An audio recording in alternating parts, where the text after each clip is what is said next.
Mad church disease. a channel that's all about current events, news, and Christian drama. A channel that's dedicated to our forgotten brothers and sisters throughout the ages. Our brothers and sisters who courageously stepped outside the safe bounds of institutional Christianity to tell the truth. A channel whose goal is to help the average person understand that Jesus plus nothing is everything.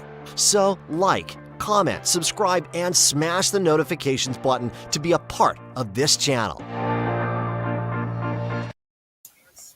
All right. Oh, hopefully you guys can hear me. I realize I am late. Oh, Lord have mercy. I cannot believe I'm so late. I'm sorry, you guys. Give me one quick second. Bada bing, pada pow. Hold on here. Let me go over here. Let me get myself on this here screen. Can y'all see me? Can you see me? Hold on. Let me see here. Let's go that way. There we go. All right, here we go.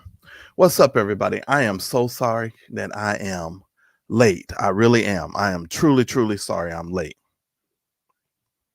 But what's up, everybody in the chat? Listen here.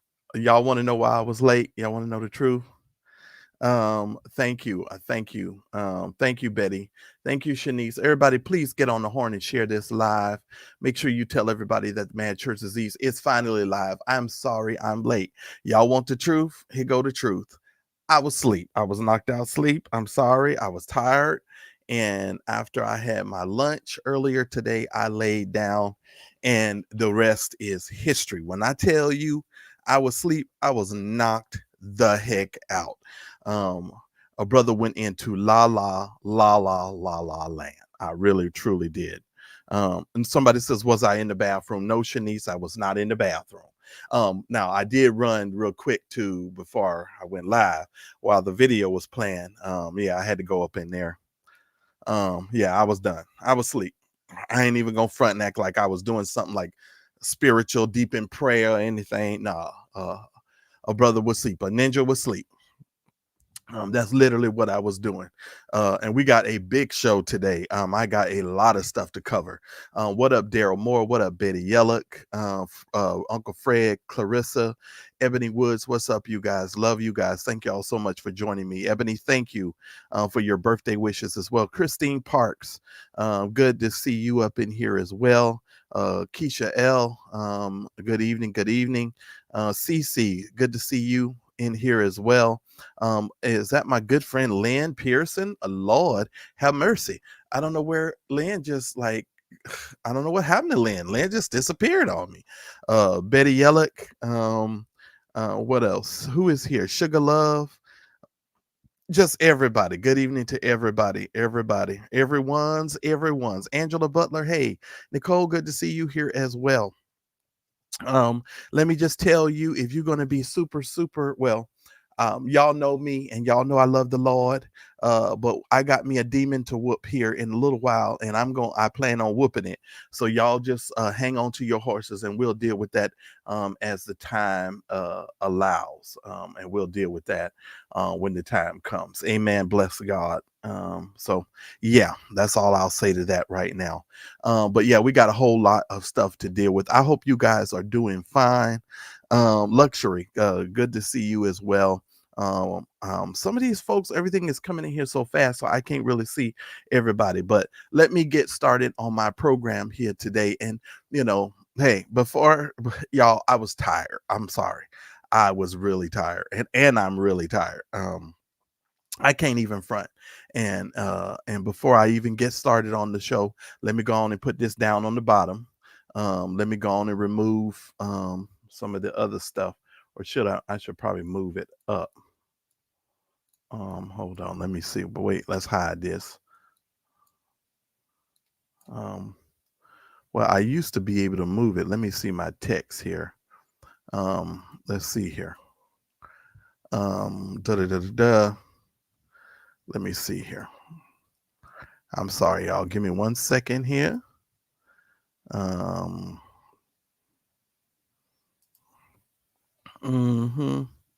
Oh no, we'll just leave it alone. We'll leave it alone. I ain't tripping. Because I got too much stuff to do. And forgive me if I do not pay attention to the chat as much today. I'm probably not going to be paying attention to the chat as much because I got a lot of stuff to cover and I got a lot of stuff to get done. Where is this? Let me get over here. Show names. Is that where my other thing is? Okay, yeah. So we're gonna cut that out. Okay. All right. So let me just, got to fix a couple of things here so we can go live and I can do what I need to do here. So y'all just talk amongst yourselves. I told you I was late. Okay. I told you I was late. So let me get my butt in here and get myself together. Oh, Lord Jesus. All right. And I got so much stuff that I need to upload and to try today.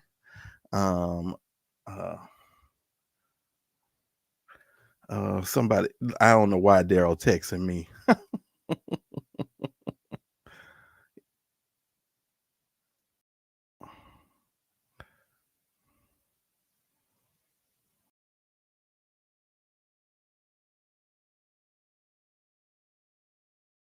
Oh Lord.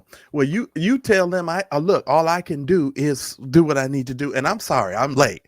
I got to do my program here because I'm late. Let me look, y'all can't be texting me while I'm live. Y'all know I'm like Kim, I'm like a darn squirrel. When y'all start texting, I'll be in a whole nother world. Let me cue up the first video because we have to talk about who we need to talk about. So let me cue up this first video. And I got to see if the system is going to let me do this the way that I want to do it. So hold on. I got to see if the system is going to let me do it. All right, let me see if the system's going to do it. And then we're going to hit the ground running. That's just the bottom line. We're going to hit the ground running. All right. All right. Now, our first person, and hopefully I spell his last name right because I'm busy and I ain't got time to be checking every darn thing. First person I want to talk about tonight is Marvin Winans. Marvin Winans. And let me pull up something. Well, no, while y'all are looking at the video, I'll pull what up I need. All right. So we're going to be talking about Pastor Marvin Winans. Now, Marvin Winans, if you're unfamiliar, he's one of the million siblings that is a part of the Winans family. Mom and Pop Winans had a lot of time and free time on their hands. And so they had like 12,000 children.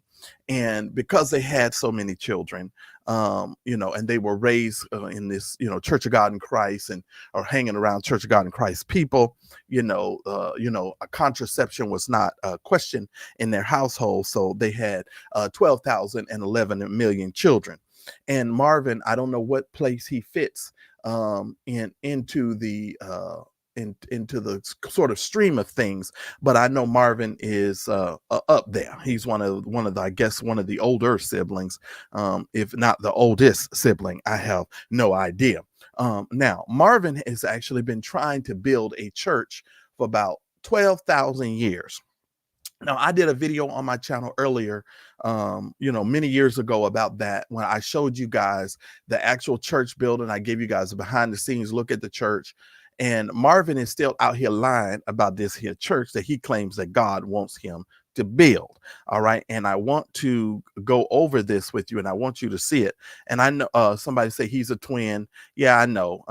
I know. But, the fact still remains he's doing too much. So I want you guys to take a look at this and I want to see if this is going to let me share my screen properly.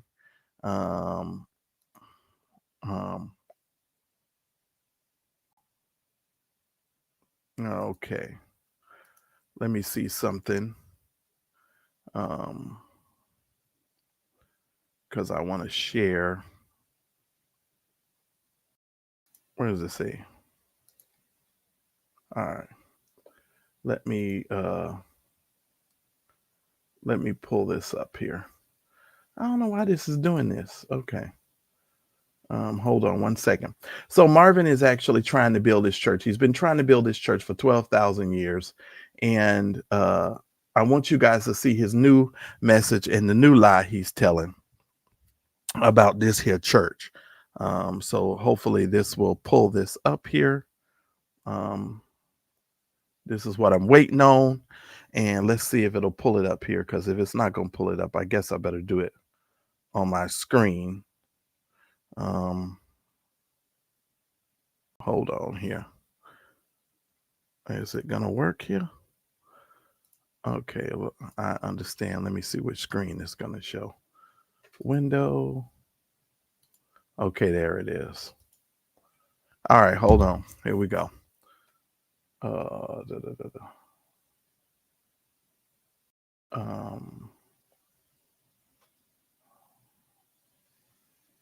Which screen is this? Let me see. Okay, here we go. Hopefully you guys will be able to see this. I'm gonna exit out of my own screen for just a second. You guys watch this while I watch this. Let's see if we can hear it together, because I want to make sure that I did it right. Normally I upload the videos, but I've just been busy, and plus I'm late getting here, so y'all know that.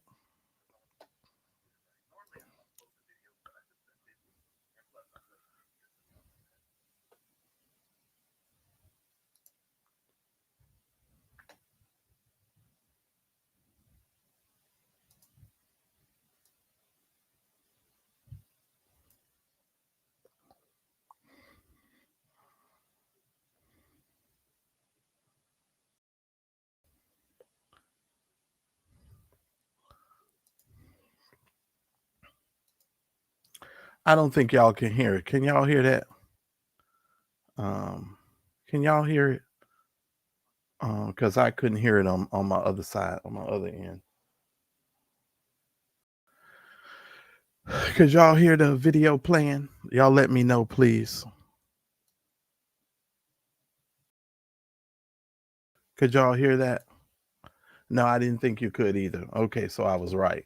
All right, let me stop this. Let me stop this. Let's see if y'all can hear this one. Let me.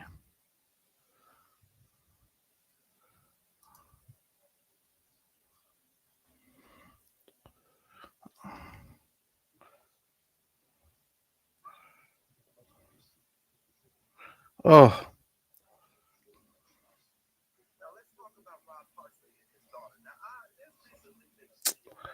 I don't know what's going on with that.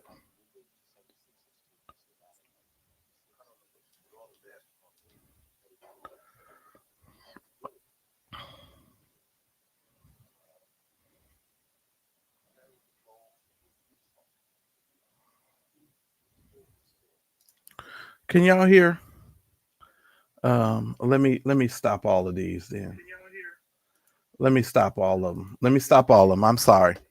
Let's see if I can get it uploaded here. Sorry, guys.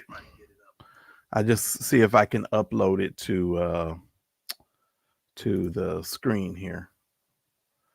Let's see if I can upload it. Okay, hold on. Just give me a second here. I apologize. All right, I'll try to make it easy for myself. Just give me a second.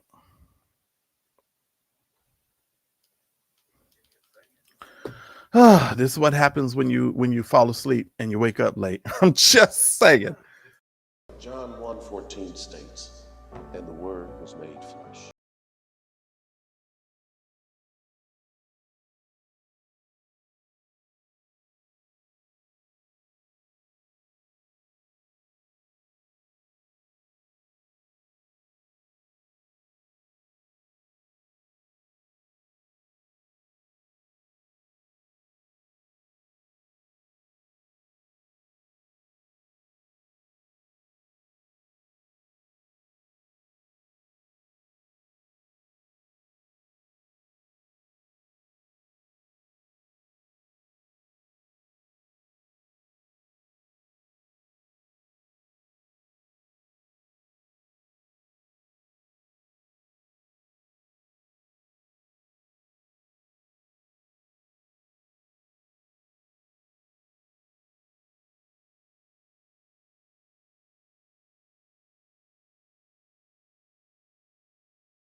acquisition, and the steel.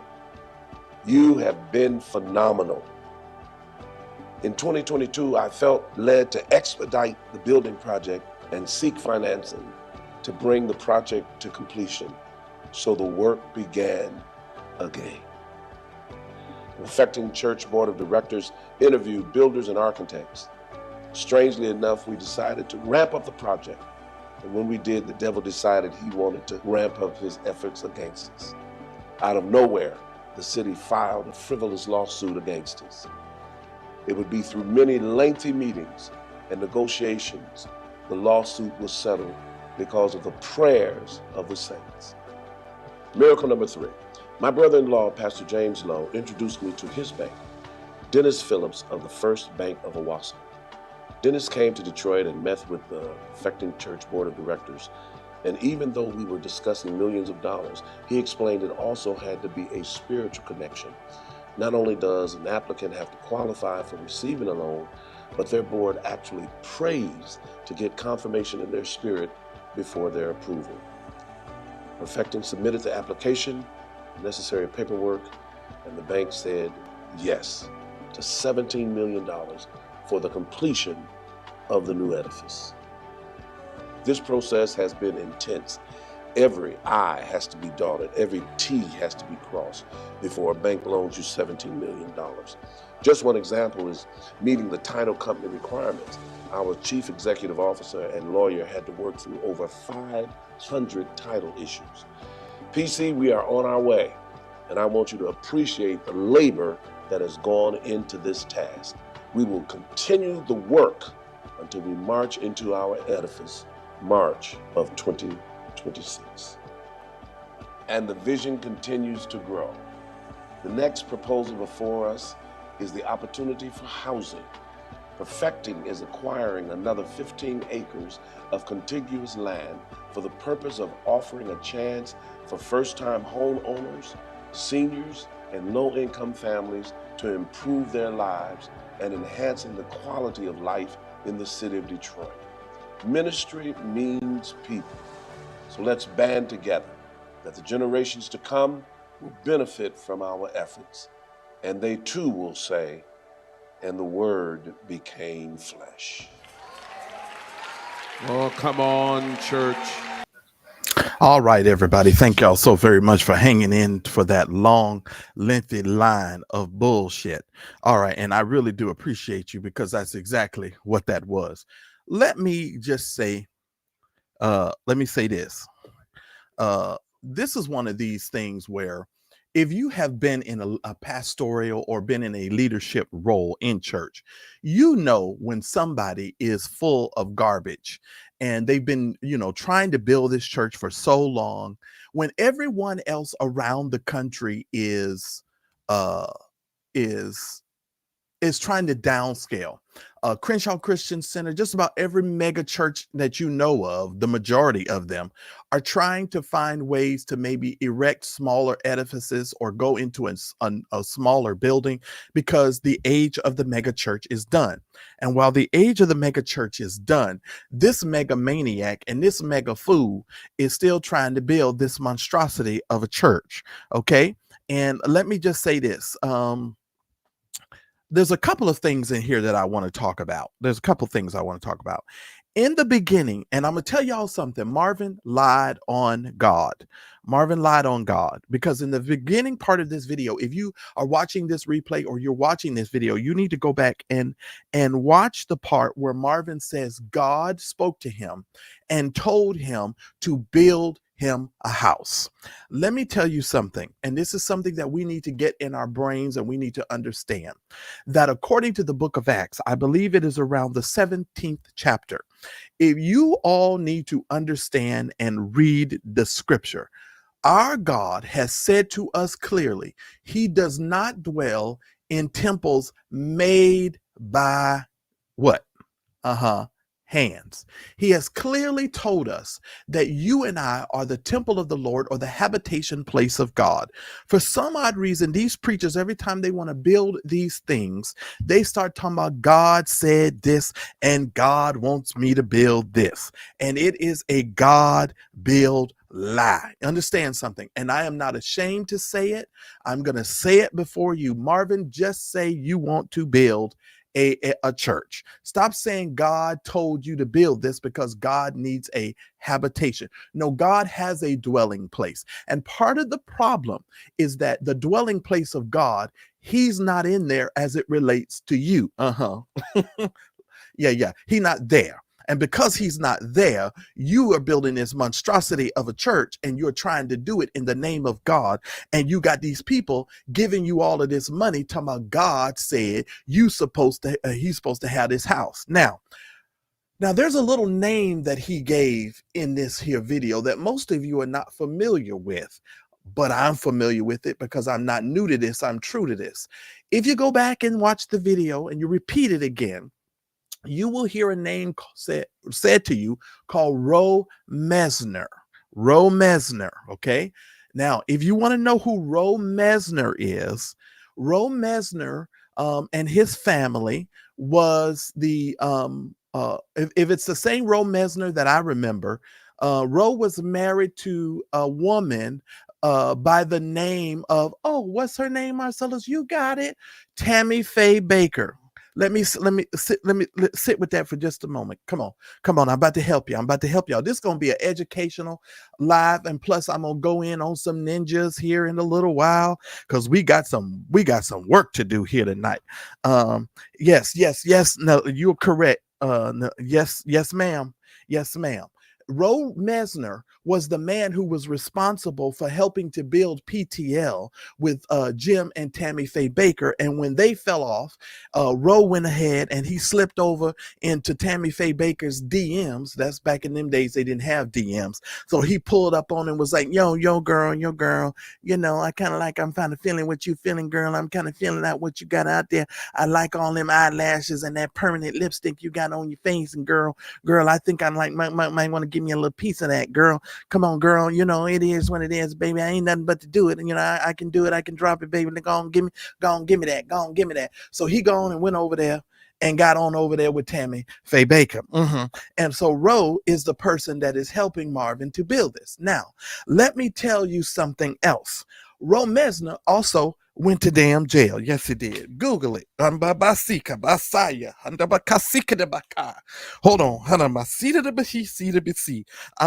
I'm about to be in rare form. Roe Mesner's ass went to jail. If y'all are unfamiliar with the fact that Roe went to jail, you need to Google it and find out why the hell he went to jail. Because back in the day, and I'm not going to put it out there why he said, because I can't remember, because it's been so long, but I believe it has something to do with money laundering. I can't remember, but I'm going to leave it there because I can't remember. But I know he went to jail for messing with the money. Y'all hear what I said? Go Google it tonight when we get up off of this here live. He went to jail for messing with the money.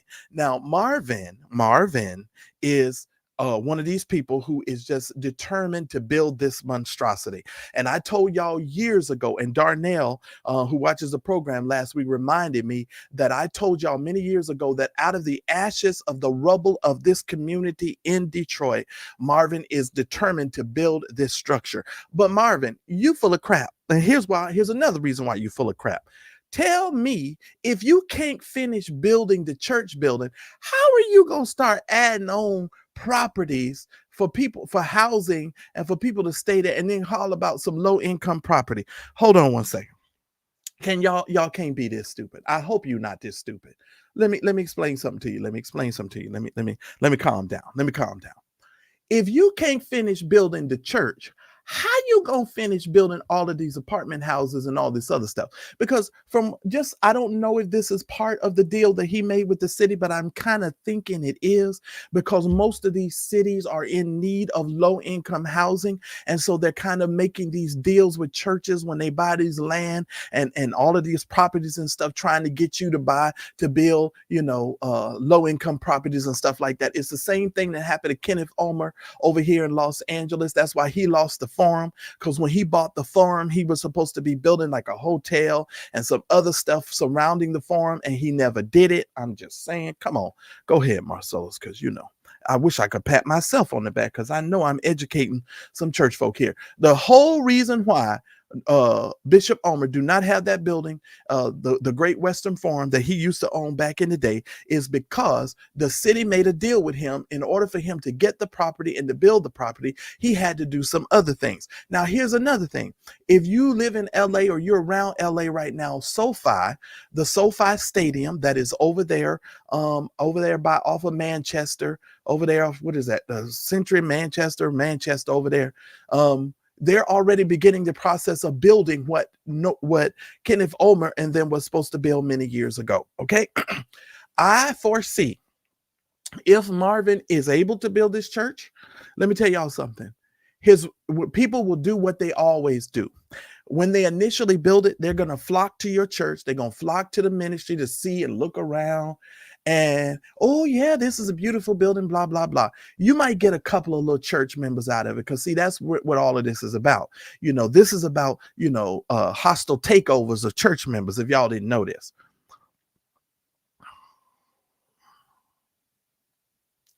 Okay, well, let me tell you this. If Perfecting Church bought that for property first, then he was lying in the video. So there goes my point again. He was lying in the video because the video said they got the property, the church building and all that other stuff. And then they were going to acquire some additional property. That's what he said in the video. I'm just saying. Regardless of the fact, here's the point I want to make. God don't live in no temples made by hands, period. God ain't spoke to no Marvin Winans and told Marvin Winans to build him a house. That is what I'm concentrating on. That is the lie. That is what Marvin should not be saying. Marvin needs to stop lying. And I'm going to tell y'all flat out, stop lying on God because you just lied. You said God said that he wanted you to build him a house. God, first of all, God is a spirit and he don't need no house. But according to the scripture in the book of Acts, the Bible says that God clearly does not dwell in temples made by hands. Y'all can get mad about it all you want to. You can get mad that I said what I said, but it is what it is. And I done said what I had to say. Marvin Winans, you full of garbage. You're full of malarkey and you need to go somewhere and sit down. Okay. But this is another reason you're so out of touch. This is another reason why when you got robbed, when you was at that damn gas station and they ripped your damn pants off of you for being so stupid, this is the reason why, because you always doing and saying stuff that you should not be doing. And this is one of those things. You're in a depressed area and you should be doing what is necessary for you to build the community around you. What if you guys, just because y'all ain't even filling up the church you got now, y'all ain't even filling up the church you got now. So what if you took the money and you invested it in the community and said, guess what? We're going to build a resource center here in the community, or several of them, to help these people that are in Detroit who don't have clean water. Now, wait a minute. These people don't even have clean water. Because y'all do know there's some parts of Detroit and over here that still do not have clean water. Why is it that God never speaks to these people to do anything other than build a church? Why doesn't God ever speak to you to build a hospital? Why doesn't God ever speak to you to build a facility so that you can house orphan children and take care of widows? Because in that same book of Acts, the Bible says, not the same chapter, but the same book. The book of Acts says that it is the responsibility of the believer to take care of widows and orphans. I'm not quite sure why you are constantly building up these buildings and it has nothing to do with God, and it is absurd. He's been working on this building for over 20 something years, if my math serves me correctly. I mean, this has just gone on for too long. And somebody say he ain't finished the one from 35 years ago. That's all I'm saying. This is all I'm saying. Y'all need to help me because I don't understand how this could be. And I'm not slow and I'm not dumb. And I know for a fact of the matter, he don't need to be building this building. And no. And like I said, if he fills it up, it ain't going to last very long because the whole situation is just dumb. The whole thing is dumb. And I don't think that Marvin needs to be building this building in the damn first place. And that's just my opinion. That's how I feel. And I'm going to leave it at that. All right. So that's Marvin Winans. So if you need to know, Marvin Winans is trying to build God a house. take that home with you. Marvin is trying to build God a house. All right, I'm gonna help y'all out. Let me go on to my next story before I get all mad and upset. I'm already annoyed. Oh, I gotta pull it up. All right, y'all gonna have to be patient with me because I didn't get myself ready. Let me go over here. I gotta type while I'm talking to y'all. All right, so that's just the bottom line. Let me read what y'all are saying in this chat while I'm waiting on this other thing to come up. Lord have mercy, I'm over it. I'm over it. Oh, that's Flint. Well, guess what? He in Michigan. I don't care if it's Alabama. If the people don't have no drinking water, he has the ability to help them. He has the ability to help. He got millions of dollars. He can figure out a way to help these people get clean drinking water. Yeah, and you heard what I said. I don't care if it's Flint, Stant, and all the way bent. He need to go somewhere and try to help these people get that darn money. That's all I'm saying. That's all I'm saying. Let me pull this up here so I can be ready for this story. Y'all give me a second here. Let's pull this up. And let me move this over to this screen here. This is what happens when your situation is like like a command center. I got all these multiple screens and stuff working on over here. Let me talk about, let's bring this up here and we'll get there because I know what y'all are here for. And I'm going to spend a mighty amount of time on that joker when I get good and ready. And I'm going to have me some roast idiot here in a minute. And I'm speeding on along. All right. We're going to be talking about Gilbert Andre Thompson Jr., better known as Pastor Andy. All right. Now, the Christian Post is reporting. Let me share my screen with you guys once again.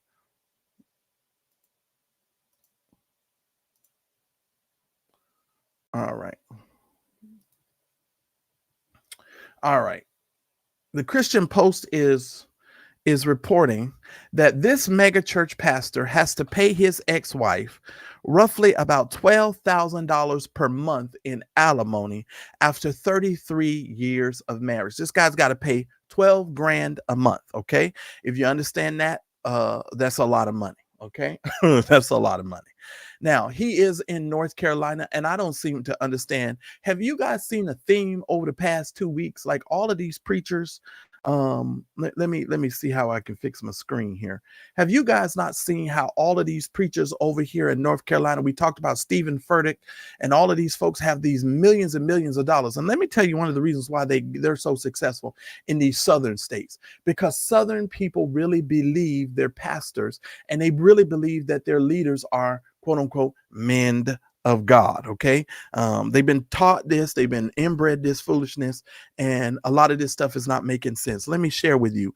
This North Carolina pastor has now got to pay his wife over $12,000 a month in alimony. Let's go ahead and go through this. Okay. He leads a 15,000 member church called World Overcomers Christian Church in Durham.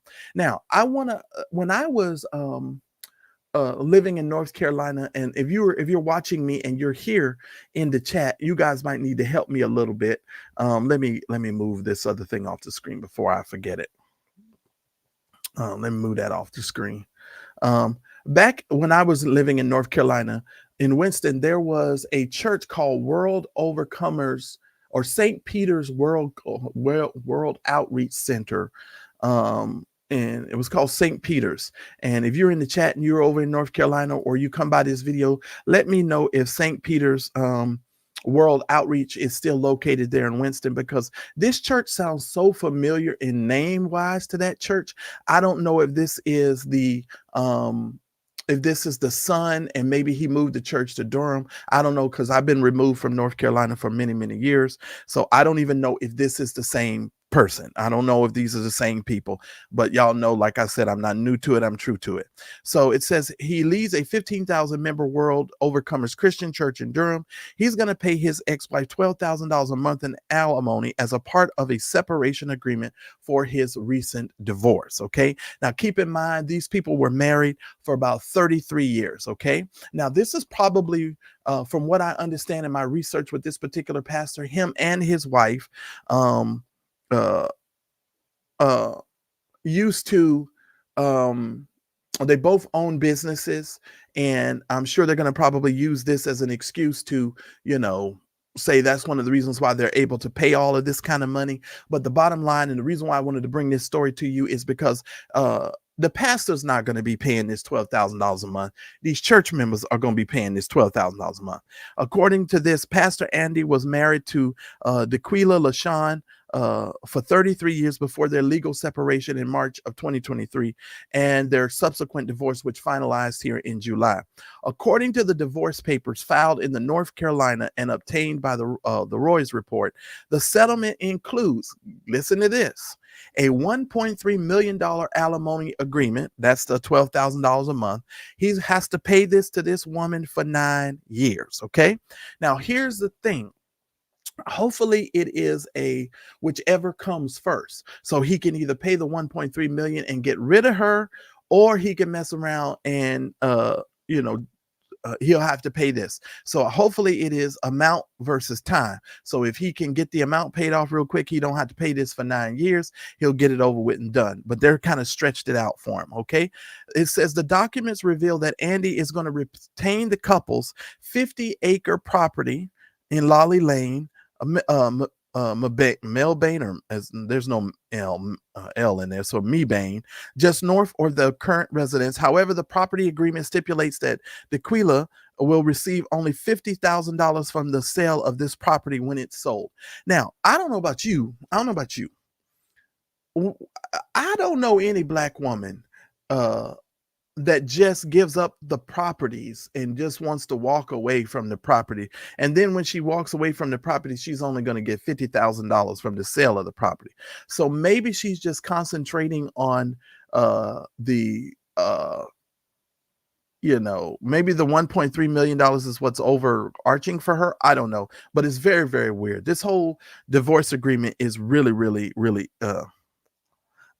and some Ray John says the law is a little different. Isn't that where Fantasia? Yeah, you're right, Ray John. You're absolutely right. You're correct.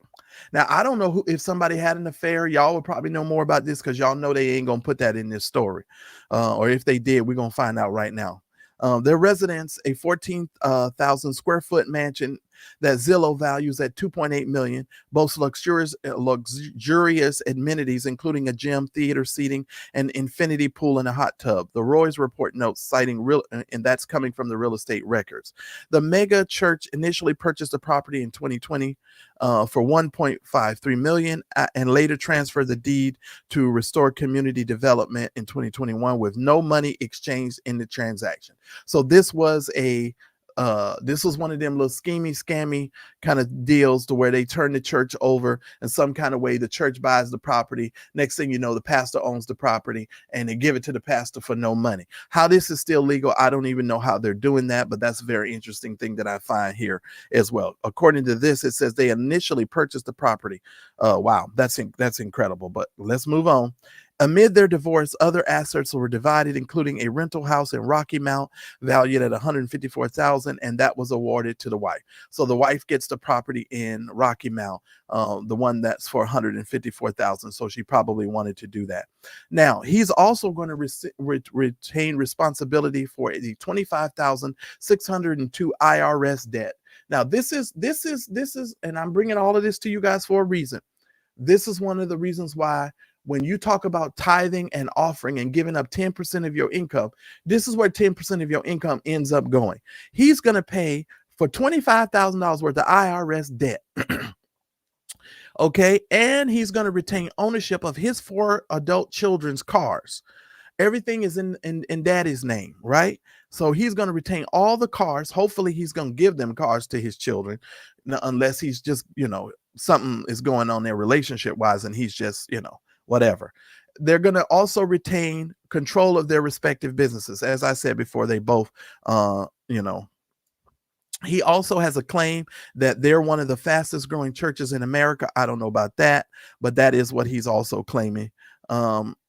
And it says court records show that the church and Pastor Thompson have faced 2 negligence lawsuits and a contract disputes and a complaint involving a minor in 2017. So there is a minor involved, and there's some sort of complaint there. And if I wanted to go really and dig deep, that's not my thing. I don't go digging into people's court records. I only talk about stuff if it's public here and it comes out on a blog or whatever, then I can typically talk about it, because I'm not the dude that's going to go and try to find out your entire history and all of that. That ain't who I am.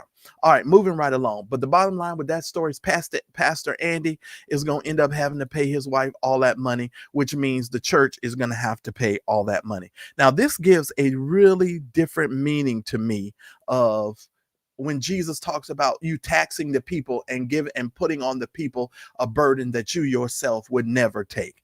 The burden of paying off a $25,000 IRS debt, a burden of paying over $1 million in alimony to somebody's wife, or ex-wife, and the church is going to be sitting up there tomorrow. We bring the sacrifice of praise, and you gonna be paying long, and you gonna be waving your hands and paying all that damn money. That's what you're gonna be doing. You're gonna be paying all that money. That's all I'm saying. You're gonna be paying that money until that man get that stuff paid off. That's all I want to say. Let's move on.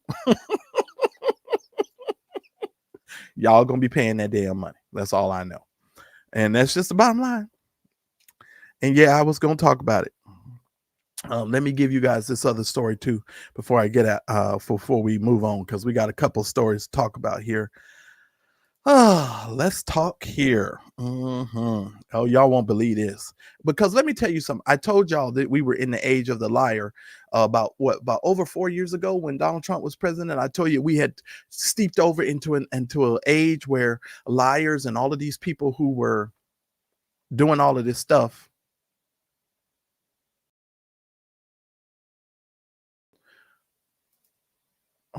we're going to be promoted, and it seems like these people were going to be getting away with a lot of stuff. But let me tell you about Shelly Strickland. Now, Shelly Strickland is not the wife of Strickland, because y'all remember I did a story, and it's very similar that all of these Strickland people don't seem to be very strict when it comes to being honest and doing the things they need to do. Let me share my screen with you, and we're going to talk about this story real quick, because Sherry is a thief. So let me go ahead and share this with you.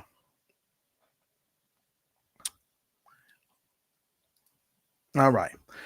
She is the wife of a Baptist pastor. She is charged with stealing more than $404,000 from the South Carolina church. What's going over there with these Carolinas? I don't know. And they are claiming that there are going to be more charges expected. This is Shelly right here. She is the wife of a Southern Baptist pastor. Now, I'm going to make this story real quick because I know y'all want me to get to the juicy stuff, and I'm going to get over there to Dr. Dingleberry as soon as I can. So y'all hang on to your horses, but I got a lot of stuff to talk about. And I know we're almost an hour in, and I got stuff I still ain't even covered yet. Lord Jesus. Well, this is what happens when you're late. So bear with me, guys. As a matter of fact, hit the darn like button. I need y'all to support the channel. Please hit the like button. You guys, make sure that you're supporting the channel. If you haven't sent me a cash app for my birthday, or you haven't done any of that stuff, at least you could hit the like button. Okay, just hit the like button. It says the wife of this Southern Baptist church pastor $400,000 from her South Carolina church. They're saying that she confessed to stealing over the money from the First Baptist Church of Ware Shoals. Okay, she works as the financial secretary, and she's been there since 2017 to 2024. So she's been stealing for a couple of years. However, her husband is not the pastor of the church where she's been stealing the money. She's been stealing the money from one congregation, and who knows what she's been doing with the money. The police arrested her on August 9th, which was the day after my birthday. And charged her with the breach of over $10,000. If convicted, Strickland can face up to 10 years in prison. I just want to say, if you go into prison with this face, let me tell you, the years are not going to be kind to you, because your face already looks like you've had many toils and snares, and you did not already come through. Amen. You have been through many dangers with this face. Ha! Shataba, Sokoboshe. You had many dangers, toils.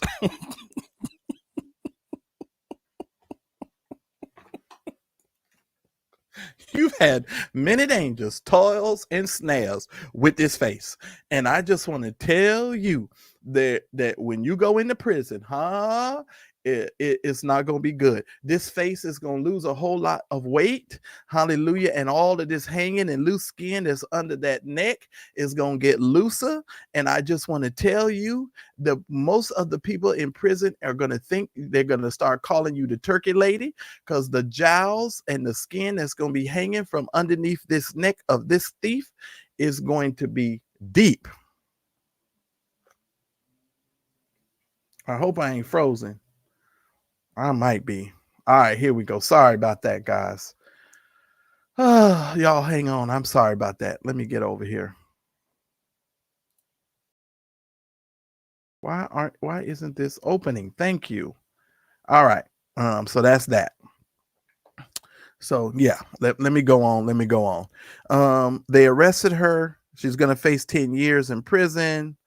And I guess this is kind of where she's been stealing all the money with all these stained glass windows on them. I'm sure that the Jesus on there is white. I'm quite sure of it. And from the looks of it, I guess this is her and her husband, and I'm not going to go any further, but she done stole all the money. And here's what I want to tell y'all. As time increases and stuff keeps going on, you're going to find more and more. If the government ever did their job,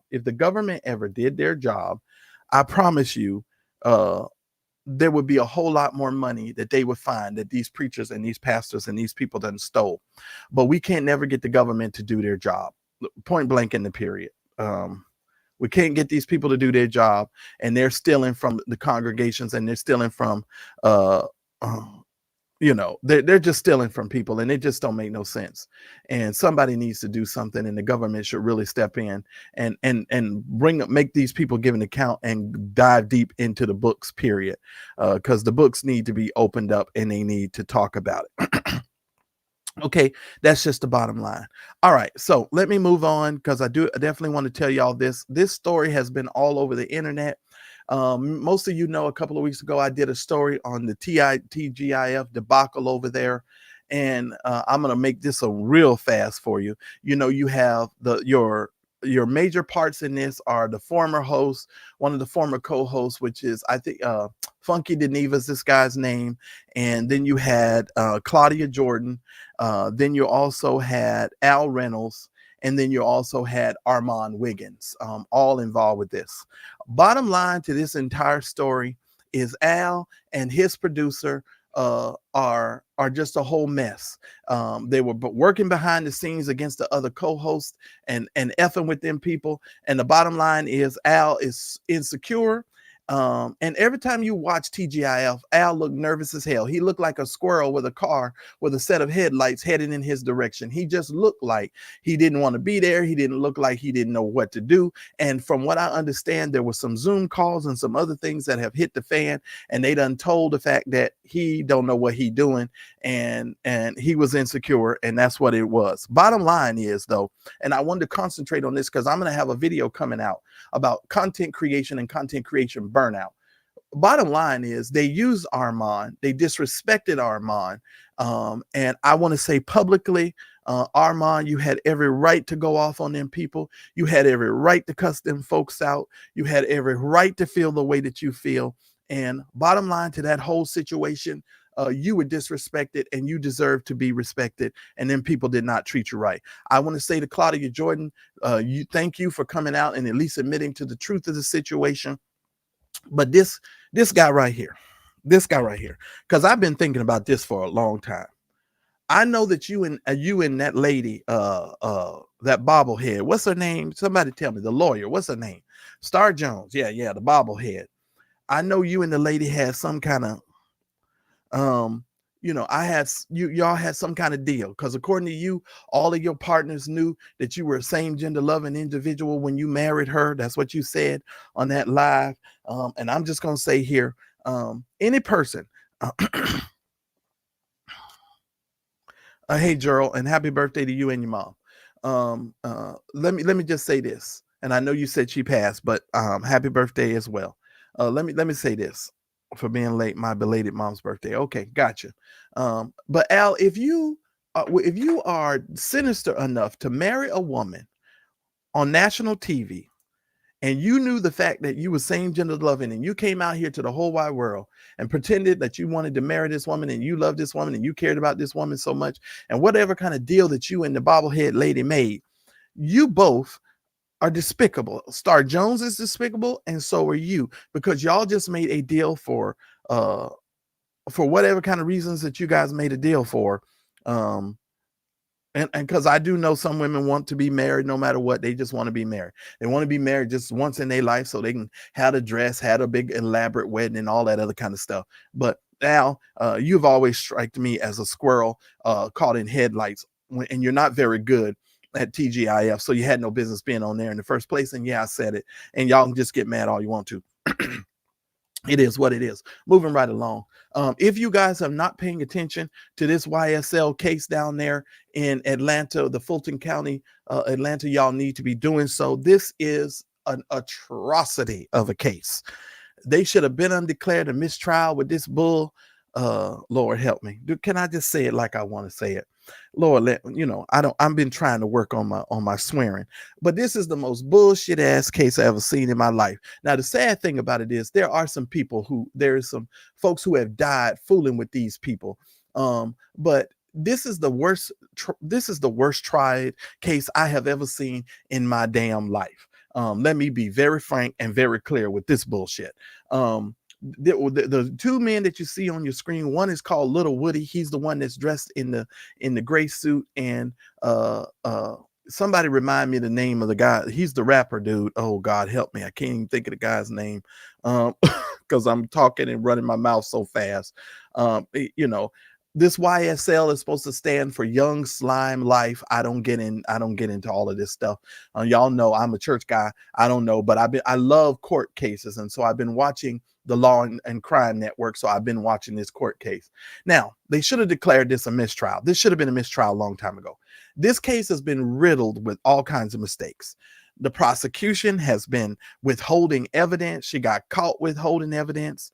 They ended up getting rid of the first judge. This was the first judge. I think his name was Judge Glanville. He ended up having a meeting with the prosecuting and Little Woody in the gray suit without his attorney and the prosecutor and some investigators and some other folks behind the scene. They had what they call an ex parte meeting, which caused his meatball head ass to be removed from the case. And when he got removed from the case, then they brought in this new judge, and this new judge has just been a whole mess as well. This is a black prosecutor lady down there. I think her name is Lovey or Lovin or whatever her name is. And she's obviously not loving her damn job too well, because she's just full of shit. And they should have thrown this case completely out. This case should have been a mistrial. There's some other things, and this other judge, I feel, is just trying not to get this case thrown out, and she won't get rid of this case. But this case, Young Thug, that's his name. I'm sorry. See, I told you, I knew it would come to me sooner or later. This guy in the braids, dreadlocks, whatever that is, his name is Young Thug. Now, if y'all remember, several years ago, Lil Wayne's tour bus got shot up. Well, apparently, these people have been implicated in the shooting up of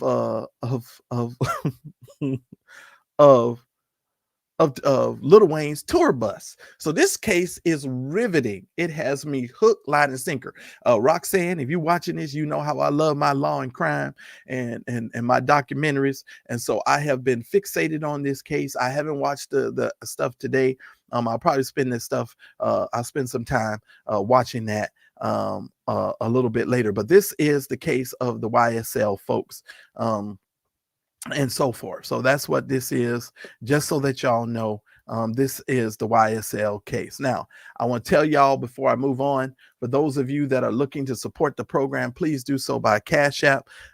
There is my Cash App information, and you're going to need to support the show and support so that I can get to part 2 of what I'm going to do on Dr. Dingleberry, better known as Larry Bartholomew on the rough side of the mountain Reid, because I have so much to talk about him that I'm going to have to make another show, and we're going to have to talk about it again.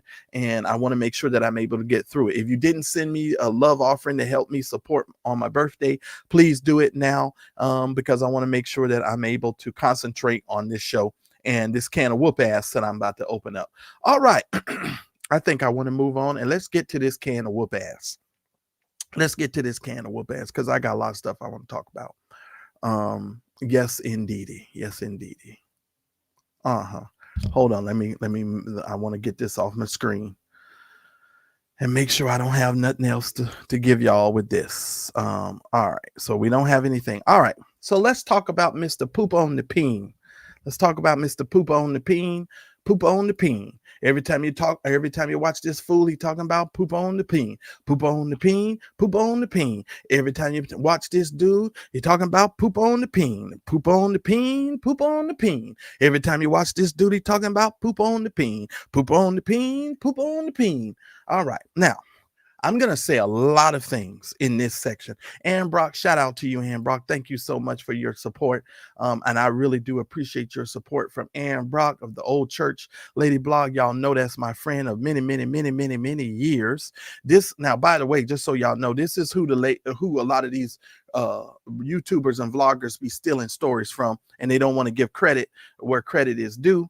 But this is actually Ann Brock. Ann deserves it. So y'all need to look over and find Ann Old Church Lady Blog. I don't know what it is, Ann, on Facebook, but you need to let me know so I can share this with people. Let me stop and let me relax here for a minute, because I got a long road to carry. So many of you know over the last several years that Daryl Moore, the cigar vlog, better known as the cigar vlogger, has been enthroned in a legal dispute with this crater face, blackhead filled face ninja on the internet. Now, Larry is one of these people who sued Daryl, and he only sued Daryl. Everybody else done gave out their situation. You know, they done told this story, but Daryl was the only person that got sued. Larry and Daryl are still in court. They are still battling it out, just so that y'all know if you didn't know. Because you got some other vloggers and some other people talking about it. I don't really talk about this as much because I know the end result of this. And so I'm not really too much worried about it at all. Not at all. Not at all. Not at all. And we told y'all years ago that Daryl wasn't going to end up in jail, that, you know, all of this other crap that these people were trying to do, it was never going to work. And we told y'all that years and years and years ago. But it seems as if, because nobody is out here talking about Dr. Dingleberry and all of his misdeeds and all of his crap that he has done, he has now become quite emboldened to start running off at his mouth and start lying. And he did a show the other day that the moderator, somebody sent to me. And the only way I get this stuff is somebody has to send this stuff to me, because I don't watch this bastard. I don't watch him. I don't watch him under any circumstances. But unfortunately, I have to admit, I had to watch this entire video so I could go through these clips and give you guys what I'm about to give you here in just a second. But since I haven't talked about this in a while, let me talk about this. First of all, Larry, you're probably one of the most despicable human beings I've ever encountered in my life. And I know your cousin is subscribed to my YouTube channel. So, hey, so I want you to go run tell this. You can go run tell this. You can go run tell that ratatouille, rat face bastard that I'm going to be on his ass, and I'm about to be on his ass for a long time. If he think for 1 minute that I'm going to let him come out in here in these YouTube streets and keep saying all of this bull jive. And if you don't like cuss words, you might want to tiptoe out of here now, because I'm about to let loose and I need to get this off of my chest. So let me go ahead and get this off my chest, because I got to get this off my chest. You listen to me, you crater face bastard. You listen to me, and you listen to me real, real well. You over there looking like the whole valley of the shadow of fucking death. And you have the nerve to get online and talk about folks and call people out of their name, thinking you being slick when you not. You over here looking like you look like disappointment, nigga. You are, everything about you shines disappointment. You lie to your followers, you lie to the people who follow you, and you don't know how to tell the truth. And now that I am sick and tired of listening at you come out here, now you're lying and you keep talking about Vincent, and you're calling Vincent all out of his name, and you don't. Now here's a new thing, because this fool don't have a new thought in his brain. Y'all remember how years ago I used to call Larry Voldemort? Y'all remember how I used to call him Voldemort? Well, he took Voldemort, and now him and Kendall, his bitch on the side, because y'all realize Shamako's the wife and Kendall is the bitch on the side. Let that sit with you. Let that sit with you. According to Lester Peltier, Kendall was the one laying across the bed butt naked, and they were doing whatever they were doing. And now, Larry is using this Lester Peltier person to about he recanted. And I done told y'all a million times, didn't nobody ask Lester to say all of those things? Those things came out of Lester's mouth. So nobody pumped Lester up to say those things. Lester said what he said. Nobody pumped Lester to provide those videos that showed Larry leaving people's house in the middle of the damn night, in the dark of night, like the possum he looks like. Just take a look, ladies and gentlemen. Don't he look like a possum to you? He looks like a possum to me. Don't he look like he should be somewhere in a manhole trying to nurse his entire family? Oh, wait a minute. Maybe that's what he's doing. He's trying to nurse Lisa and nurse Shamako and nurse Kendall and nurse whatever the cook over there. What according to TashaK, who has all the rotten teeth. Let's go there, because now he's talking crap about TashaK, calling her all these names, all these people, all these names. You got your damn nerve. You are a liar, you are not a truth teller, and you are a soothsaying bastard. Yes, you are. Yes, you are. Yes, you are. And we're gonna get into it. We're gonna get into it. But let me calm down, because when I'm riled up, I forget what I want to say. So there is a prophet that has been brought on the scene by the devil, and his name is Prophet Lovey. This is the prophet with the nose ring and the braids, who's now got all the tattoos, and now he's out here talking all this stuff. And by the way, this prophet was married to by Bishop Noel Jones. Noel Jones married him. I saw a wedding video, I think a couple of months ago or something. I don't know when they exactly got married, but they got married. Now, some of the stuff that Larry is accusing other people in this video that we're going to talk about, Larry himself is guilty of. And see, Larry, a lot of people don't have the ability to tear down your bullshit, but I actually have the ability to tear down your bullshit, because you are not intellectually sound enough to articulate these things on a level that they deserve to be articulated on. And I am definitely going to do so. Okay. Let me be very, very clear with you, sir. You are a manipulator. I've never seen a person lie like you. I have to be honest. They should make sure that when you shrivel up and die, that they take your ashes in a jar and put your ashes in the Smithsonian and say, here is a liar that Satan put on the earth to lie, lie, lie. And they should have you in the Smithsonian. Nigga, you are the worst kind of liar I have ever seen in my entire life. He tried to discredit the things that he has done to Vincent and other individuals, and he does it in such a cunning, manipulative, gaslighting, narcissistic way that unfortunately today, ladies and gentlemen, I am going to have to go into this, and this is something that I have just tried to stay away from. If you guys see that when I brought this Doran channel back, I talked about him one time, and I tried not to talk about him because he's going to say the only way that people can get views is they have to put his name in the title and they have to do all this other stuff. And that's another narcissistic thing. And we're going to get into it. But nigga, yes, your name is in the title.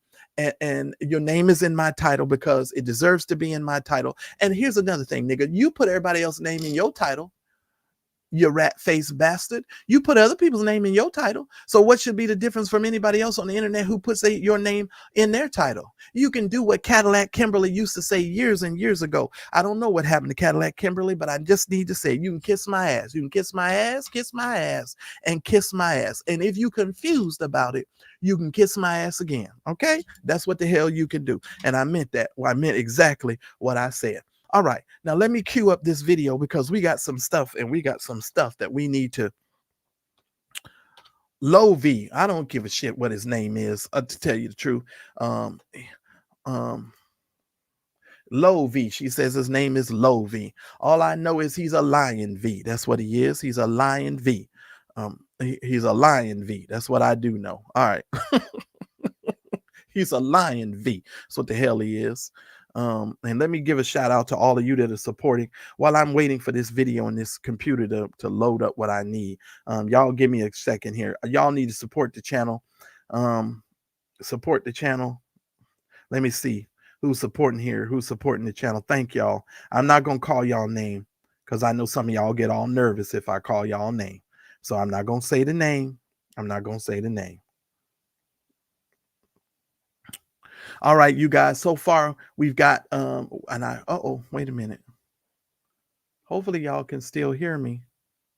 Oh Lord, what's going on there? Hopefully y'all can still hear me. All right, so far we've gotten about $53 tonight in Cash App support. If y'all can get that up to $100 tonight, I would really appreciate it. So if y'all could support me, that would be great. All right, let me get over to where I need to get to. I'm just trying to get my screen to work. Y'all give me a moment. Let me pull it up on this here internet. Y'all give me a second. Y'all wait. All right, y'all wait a minute. Let me bring this up here. Let me bring this up. And let me take this other stuff off my screen. No, I didn't. And that's funny. You know damn well I wouldn't buy anything has anything to do with that witch, that warlock. I wouldn't do anything of a sort. And you know that. That's hilarious, darn hell. But I want to bring this up on my screen because we got a lot of road to carry tonight. And I got to dig deep and I got to do some teaching here.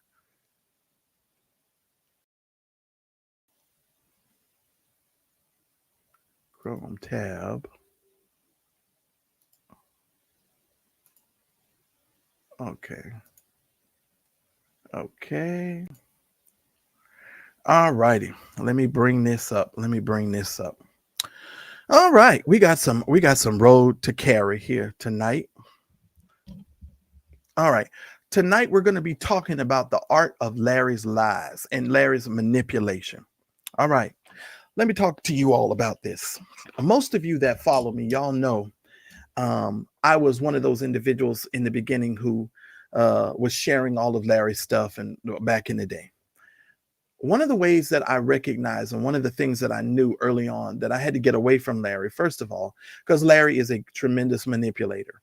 He takes stories, he takes things, and he creates narratives, and he turns things in the direction that he feels like he wants to turn them into. Okay. And He did it with the Juanita Bynum story. He's done it on so many other occasions that I can't believe. But I want you all to hear what this fool says, and I want y'all to understand what he's doing here.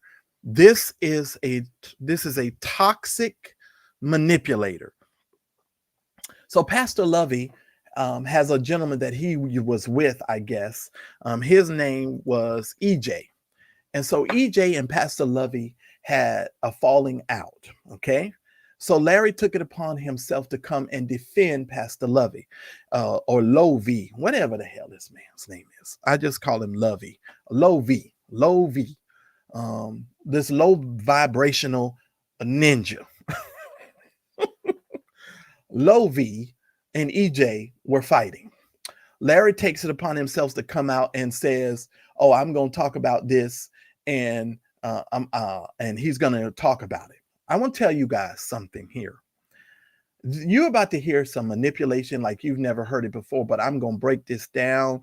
If it's the last thing I do, I'm going to break it down. And let me open up my phone so I can get my notes. I need y'all to support the channel. I need at least two of y'all to send at least $25 here before I go in, because I don't want to keep stopping to tell y'all to do that. Go ahead and support the darn channel.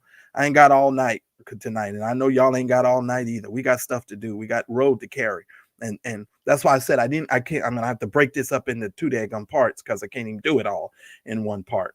Let me bring up my notes, and I do have notes here. Let me bring up my notes. Let me go over here.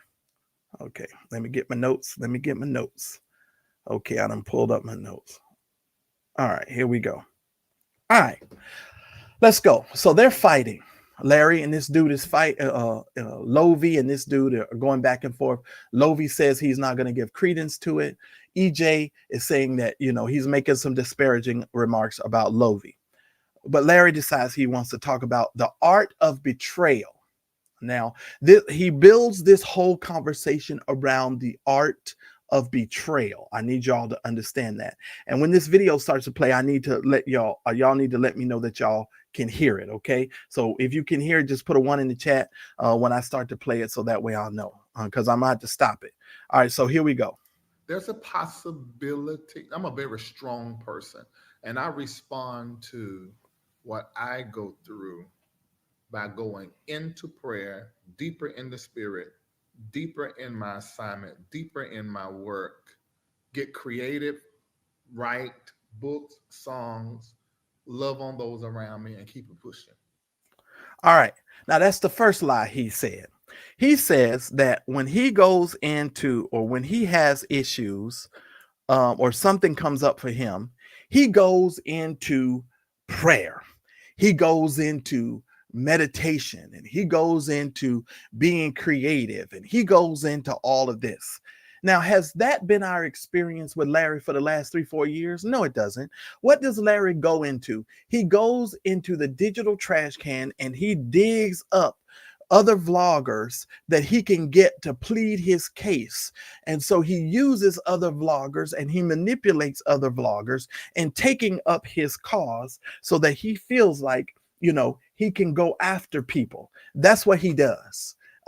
That's what he does. He goes after other vloggers. You all remember he had that conundrum with a wig on, and he had another young man. All of them was over there in wigs, horrible wigs, and weaves and stuff. All of them was over there doing all of this stuff. He don't go into no prayer time, and he don't go into loving people. What he does is he gets on the internet, he cash apps his favorite little vloggers that he loves and he thinks that are going to support him and they're going to back him, and he goes into trying to tear those individuals down. So that's the first lie. Larry, you're full of shit. You don't do that. You don't go into that. You use these songs and you use these other things to sort of get back at people.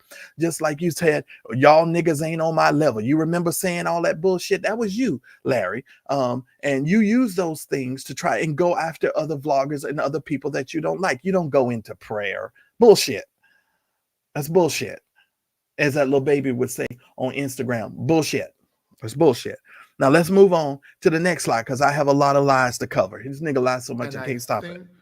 And it's so textbook. It's almost like when he was telling me, I could have told him what happened behind the scene, what he did for this person. The same thing that was done to him has been done to me over and over, particularly in the last 2 years.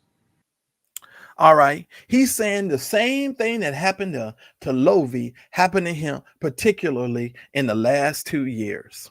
Okay. So Larry is talking about, quote unquote, betrayal, right? And he's saying that Lovie was betrayed. Let me tell you something. When you all who are supposed to be in leadership roles, and let me move this off the screen. When you all are supposed to be in leadership roles and people are surrounded by you and you're doing things that you have no business doing, when you are manipulating people, when you are gaslighting people, when you are being destructive in your behaviors, people are not they're not betraying you because they expose you. Okay. And I'm going to break it down for you in a minute, because this is the difference between a leader and someone who is pretending to be a leader. And I'm going to break it all down. I swear to y'all, just hang with me tonight, because we're going to have us a really good time. Let me see what she says. She says, so EJ began to see the truth biblically and separated himself because he chose to repent and expose them and the false doctrine they teach. They, Lovey and Passion Java, are now threatening him. Let me tell you this. This is what happens when you see the truth about these charlatans and these folks. They're really good at manipulating the minds of people. And we got you, allegedly, because everything here is alleged. Okay, everything here is alleged. Pay attention to the ticker tape. Pay attention, because we're just having discussion. Bottom line is this. What these people do is they take your relationship with God and they use it to use you and to manipulate you. They take your money, they take your time, they take your relationships, they take all sorts of things that are connected to you, and then they try and pretend as if the bad behavior that they have done, they have not done. Pastor Greg Locke, the crazy Greg Locke dude that supports Donald Trump, told us months ago about Lovey, EJ, Passion, and all of them. He done told us months ago, probably over a year ago, about who these people were. We knew who these people were. And my thing is this, and you watch as I tell y'all this, if this don't change in the future. Lovey don't never bring no scripture. Lovey is on social media telling you God says this and God wants you to do this and God wants you to do that and all of this stupid stuff. He don't never have no Bible. He ain't never got no chapter. He ain't never got no verse. He don't never give you none of that. Now, I told you earlier, the book of Acts in the 17th chapter, that when Marvin talking about God said build him a house, in the book of Acts, it clearly tells you that God does not dwell in temples made by hands. I gave you Bible for what I said, and I supported it with the Bible. I don't care if you don't like what I said. That's what the scripture teaches, and that's just the bottom line. You ain't got to like it. I done told you the truth. I done told you the truth. It is what it is. Okay, it is what it is. So here's the thing. And so here they go with Larry with his bullshit. And he's now trying to use this story to manipulate his audience and get these people to support Lovey and continue to support Lovey. It has been alleged by Pastor Greg Locke. Greg Locke talked about the fact that these men were running women and they were doing all sorts of things and doing all of this stuff. Now, whether he's doing it still, I don't know, but that's what Pastor Greg Locke said. I don't know. So that is all alleged. That's what Greg Locke said. And if we know Larry Bartholomew on the rough side of the mountain Reid, we know, according to Vincent Terrell Booty, I won't call him Buddha because they do that as an insult. I'm just so used to them saying that. Vincent Hill, Vincent showed us in his videos of the harem of masseuses and men that Larry is trying to run through like Mexican water. And that might be why Larry looks the way he looks. I'm just saying. He might be sick from all of the misdeeds and all of the lying he's doing. And if you over there calling Vincent Voldemort, if Vincent is Voldemort, nigga, then you're Smeagol. You Smeagol. My precious, I need you to send us turmeric seed, a turmeric. You got to send me your seed. Get over there to my Patreon. Get over there to my Patreon. Well, I got the rings of power, and I'm gonna show you how you can do, and you can have. I'm gonna do all of this for you, my precious. That's you. That's you, lying ass nigga. I done had enough of your shit. I swear I have. Let's move on, because I'll be here all night. We'll be here for 3 hours. I got to get this done. Hold on. I'm sorry. Lord have mercy. Let me show this on the screen. Lord have mercy. Let me go on over.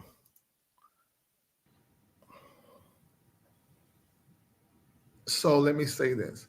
If at any point in time you feel like I'm on a verge of a cry, number one, I ain't going to do it. I just want to let y'all know right here, this is the manipulation. He's already starting the manipulation. This is another thing. Y'all remember when Lavontraye Andrews went on Tasha K and they lamb blasted his ass? Y'all remember he went over there with his crew. And speaking of crew, you know, I used to spare Lisa and some of these other people, but I'm gonna tell y'all why I'm gonna stop sparing these people, because Lisa is a part of this criminal organization as well. Because in my opinion, they need to be brought up on RICO charges as well. Fannie Willis, you down there in Atlanta with all these people, y'all need to do some investigation. And the reason why I feel this way is because I don't understand how these people are able to keep doing what they're doing and calling it a church. Somebody needs to do some investigation. Talking about, oh, it's a digital church. How are you a digital? We're gonna go on. I'm gonna go on, and I because I haven't talked about this. But this is the manipulation. Y'all remember he did that 4-hour live in his Patreon, where he came on and he said, "Oh, Shamako, don't be crying, Shamako," because y'all know Shamako is really his wife. "Oh, Shamako, don't be crying, Shamako. Oh no, you gonna cry, you cry, it's gonna make me cry." Y'all remember that? And the shit gets on my nerves. This is the beginning. He says to his followers, if you think I'm getting emotional, if y'all think I'm getting emotional, just know I'm not that dude. I'm not that dude. So if y'all think y'all spiritually are attached to my feelings, and y'all know, I want y'all to know I'm good. Let's listen. I'm just not that dude. If I do, I'd be surprised. I'm a certain kind of dude. Only thing I cry is when I get deep into intercession in the presence. Now I turn into something else. I cry, and weep. But I just think like that. But if you ever feel like, Larry, I can feel you in pain, or I feel you bothered, it's because telling this story and talking about betrayal means that I have to have thoughts and contemplations that I just ain't on right now. I did not know that people were like this. So wait a minute. He starts off by saying, I did not know that people were like this. Like he knew to people coming out and telling the truth on stuff that other people have done to them. Now, I want to tell y'all something, how stupid this is. Larry, you claim to be a pastor for over 20 years, and you mean to tell me this is the first time you figured out that people are like this? Okay, first of all, that's another lie you done told. And I told you, we talking about the art of this nigga's lies. This nigga is not intellect. He is mentally unstable. And whatever he's eating is eating away at his brain. Okay, it's eating away at his brain. Because I'm telling you all here, because you over there claiming you eat nuts and berries and all that shit. Well, you know, that's what Smeagol had to do anyway. He was in that cave. My precious. You over there eating them nuts and damn berries, and it's going to your brain. Talking about you didn't know that people were like this. You claim to be a pastor for over 20 years, and you're trying to tell me that nobody has ever came and challenged you and talked about the bullshit that you've done. I would venture to say you are lying, and I would venture to say you're full of shit, and I would venture to say you're lying. You're lying. And this is not a betrayal, and we're gonna get to that in a little bit. We're gonna get to that in just. We're gonna get to that. Somebody said, is he eating? I don't know if the ninja's eating. Now watch what he does. Oh, let me back this up for just a second. Just a second. I want y'all to listen to what's about to happen right now. And watch the manipulation, because he's slowly maneuvering Lisa, Shamako, and the rest of his crew in to lend credibility. Watch this. Watch this. We're like this. He says he didn't know people were like this. Now, watch how he weaves in his Listen crew. to the story. Now, I see my baby mama in the chat. I see my best friend in the chat. I see Latrice. Let's try our best.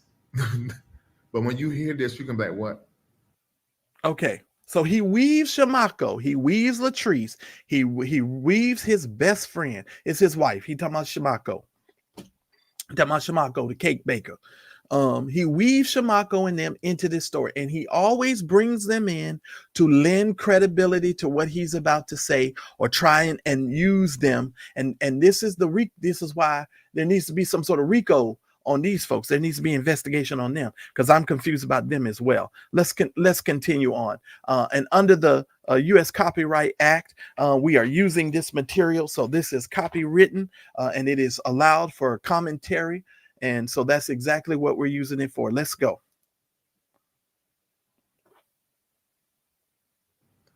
So this guy name is Prophet EJ. Can you research that, Kendall? I think that's correct. Now he acting like he don't know the man. Prophet EJ. Now here's Prophet EJ. And you're gonna later hear him say, "Oh, that's another lie. I'm attacking the lies first." He claims he don't know. He asking Kendall, can you research him? But he later in this video is going to tell you, oh, well, you was right there with Prophet Lovi, and you always kept putting yourself in the pictures and kept doing this and doing that. Well, if you didn't know the man, how did you know all of that? I'm just saying, should that not be a question that should come up on everybody's radar? If you claim that you didn't know the man, how did you know all of those things, right? Okay, don't play me for a fool. You can play them followers over there for a damn dummy, not me and the rest of the world. Keep listening. Let's go. Doing whatever he's doing, nobody knew who he was. Now, I want to say this. I want you to put this in the chat. Nobody knew who he was. And this is what Larry always likes to do, ladies and gentlemen. He likes to minimize the achievements of others. And this is a classic narcissistic move. And we're going to discuss this later as well. He has his people type in the chat. Nobody knew who he was, but there were people who knew who he was. Just because maybe you're claiming you didn't know who he was, which was a lie. And I'm going to disprove that in a minute. Nobody knows who you were. Nobody knew who you were. And and here's the other thing. Nobody don't know a lot of us church vloggers, because we're in the church space. We like to think ourselves as being famous. Nobody knows who you are. And let me just say this, just because you was on the Black Entertainment Treatment Network, because, the BET is just, Black Entertainment. They just give a little bit of treatment to Black folks every now and then. Nobody knew who you were.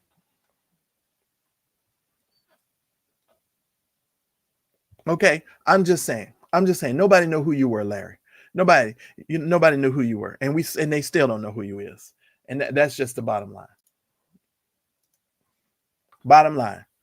But he always used that to disrespect folks. Nobody knew who he was. Thank you, blessed lady. EJ had aspirations.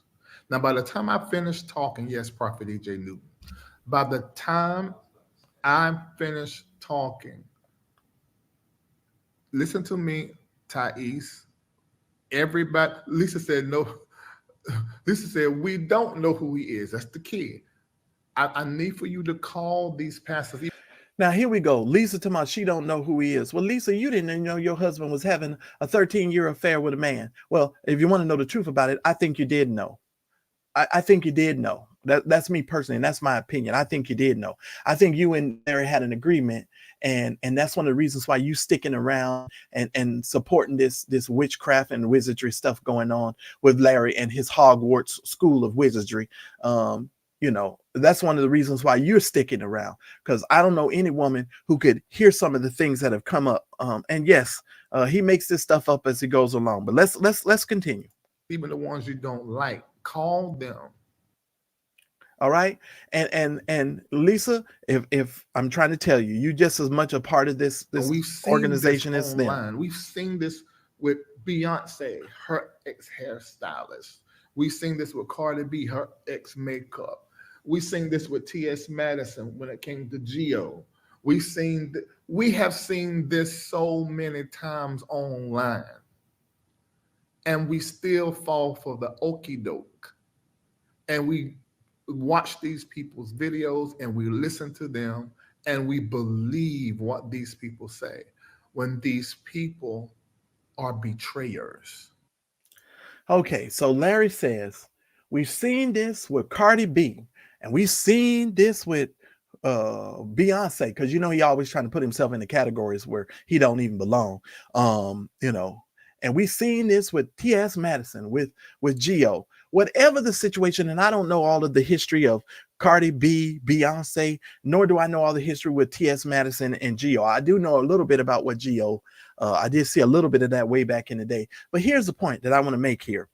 When somebody who is close to you eventually comes out and betrays you, oh my goodness, where is Daryl Moore when you need him? Daryl Moore and I have experienced the betrayal of people who were close to us come out and say some of the most horrendous things about us. But here's the thing.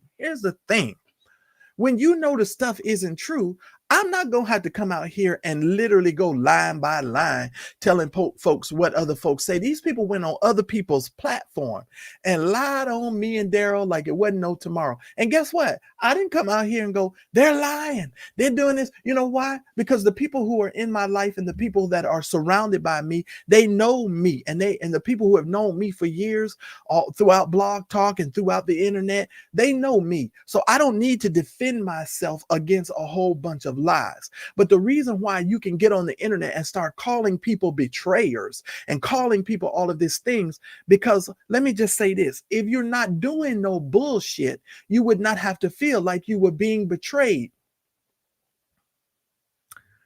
If you're not doing nothing, they can't say nothing. When that one-eyed Cyclops went over there, what's his name? Mookie Dookie.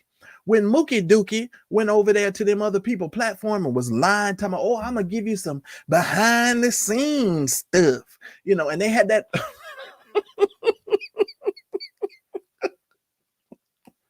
They had that retard over there talking about, I'm going to tell y'all what's been going on. He didn't know shit. Okay. It wasn't nothing for him to tell because we didn't have nothing for them to know. It wasn't nothing for them to know. They made up some stuff talking about Roxanne's husband. I mean, they just. I'm sorry. I'm having a moment. You know, just bullshit. And we knew it was bullshit. Then they had this raccoon lady over there. I forget her damn name. She talking about she was cybersecurity, and her whole thing, she went over there. And shout out to Michelle Davis. Thank you for your support. I appreciate it. Listen, she went over there because she was cybersecurity. And she got mad because me and Daryl didn't respond to her fast enough. First of all, she was one of Kim's friends. And we had told Kim and all the people we didn't want no new friends. We're focused on what we're trying to do over here. And that's another thing about some of these content creators. Y'all need too many friends. Y'all need too many people on the internet. And we have been betrayed. Well, listen to me. He won't make it over there. First of all, he can't make it over there. He will never make it over there because them niggas gonna eat him alive. He go and because they can see through bullshit. Game recognized game. You know, I'm just saying he won't make it over there. And let me stay out of this chat because I'm getting distracted. Now, what was I saying? Good God, let me go to the clip. Y'all done made me forget what I was saying. Let me stay out of this darn chat. Let me go on. But Larry's full of it. Let's go on.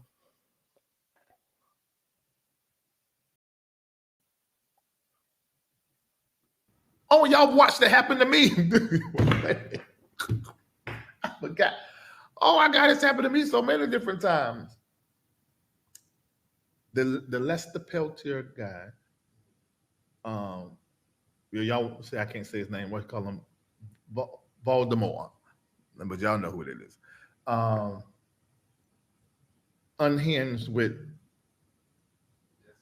That's another one. Y'all watched it happen to me, and let's go on.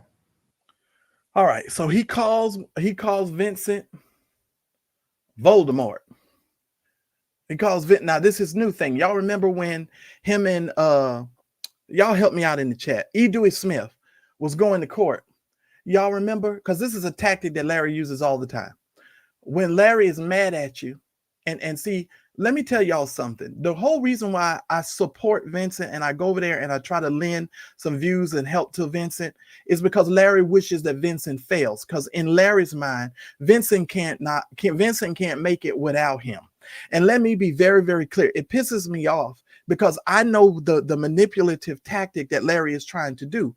Oh, well, Vincent ain't gonna make it because he ain't got no views and ain't nobody going over there anywhere. Listen, Gideon had to cut down his army, and Gideon had to do some things to where he could get a nucleus of people so he could accomplish great things. And sometimes you need to shrink the crowd and the people that are around you so that you can accomplish more things. Sometimes a setback is a setup so that you can have a tremendous comeback.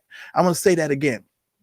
A setback sometimes requires a step back so you can have a tremendous comeback. There is no shame in having to take a step back. Because in order to deal with you, Larry, he had to take a step down. He had to go way, way down into Lodebar. Because if ain't nobody going to be able to tell me somebody in Larry's life dropped him. Because if Larry ain't like Mephibosheth, I don't know another human being that's not like him. Because I'm gonna tell you something. Larry is lame in his brain, and Mephibosheth was lame in his feet, but Larry's lame in his brain. And he thinks he is super, super smart, but I'm gonna break some stuff down for you all tonight. And I'm sorry, I got to take my time. So y'all just hang with me. Please hit the like button. If you have not yet subscribed to this channel, please do so. Make sure you subscribe to the channel because we going somewhere, and I'm gonna get this fool. I done had enough. I done had enough. I done had enough. I done had enough. I done had enough. And I mean what I say. Here we go. And here's the part that gets me before I go on. Wait. He goes, oh, it's happened to me. Oh, so many times. Like he forgot. And then he goes say, oh, I forgot. Nigga, you didn't forget. You didn't forget what happened to you because you didn't forget the stuff that you've done, that you've allegedly done. When them 3 young men came forward to tell their story, you know what you've done. Now sitting up there, I forgot. You ain't forget. And I ain't forgot. And the internet hadn't forgot. And these young men haven't forgot. Vincent hasn't forgot what you did to him. People ain't forgot. How you forgot? I forgot. You ain't forgot. Knock it off, you lying nigga. I'm over it. No, I think I should call these people's name. Don't you think I should call these people's name? No, I ain't gonna call their name. But you had to figure it out. Don't put it in the chat neither. But then he goes, oh, I shouldn't call their name. I don't want to call their name. Don't let me call their name. Nigga, we know who you talking about. We ain't slow. We ain't slow like you. We know exactly who you talking about. Just saying, nigga.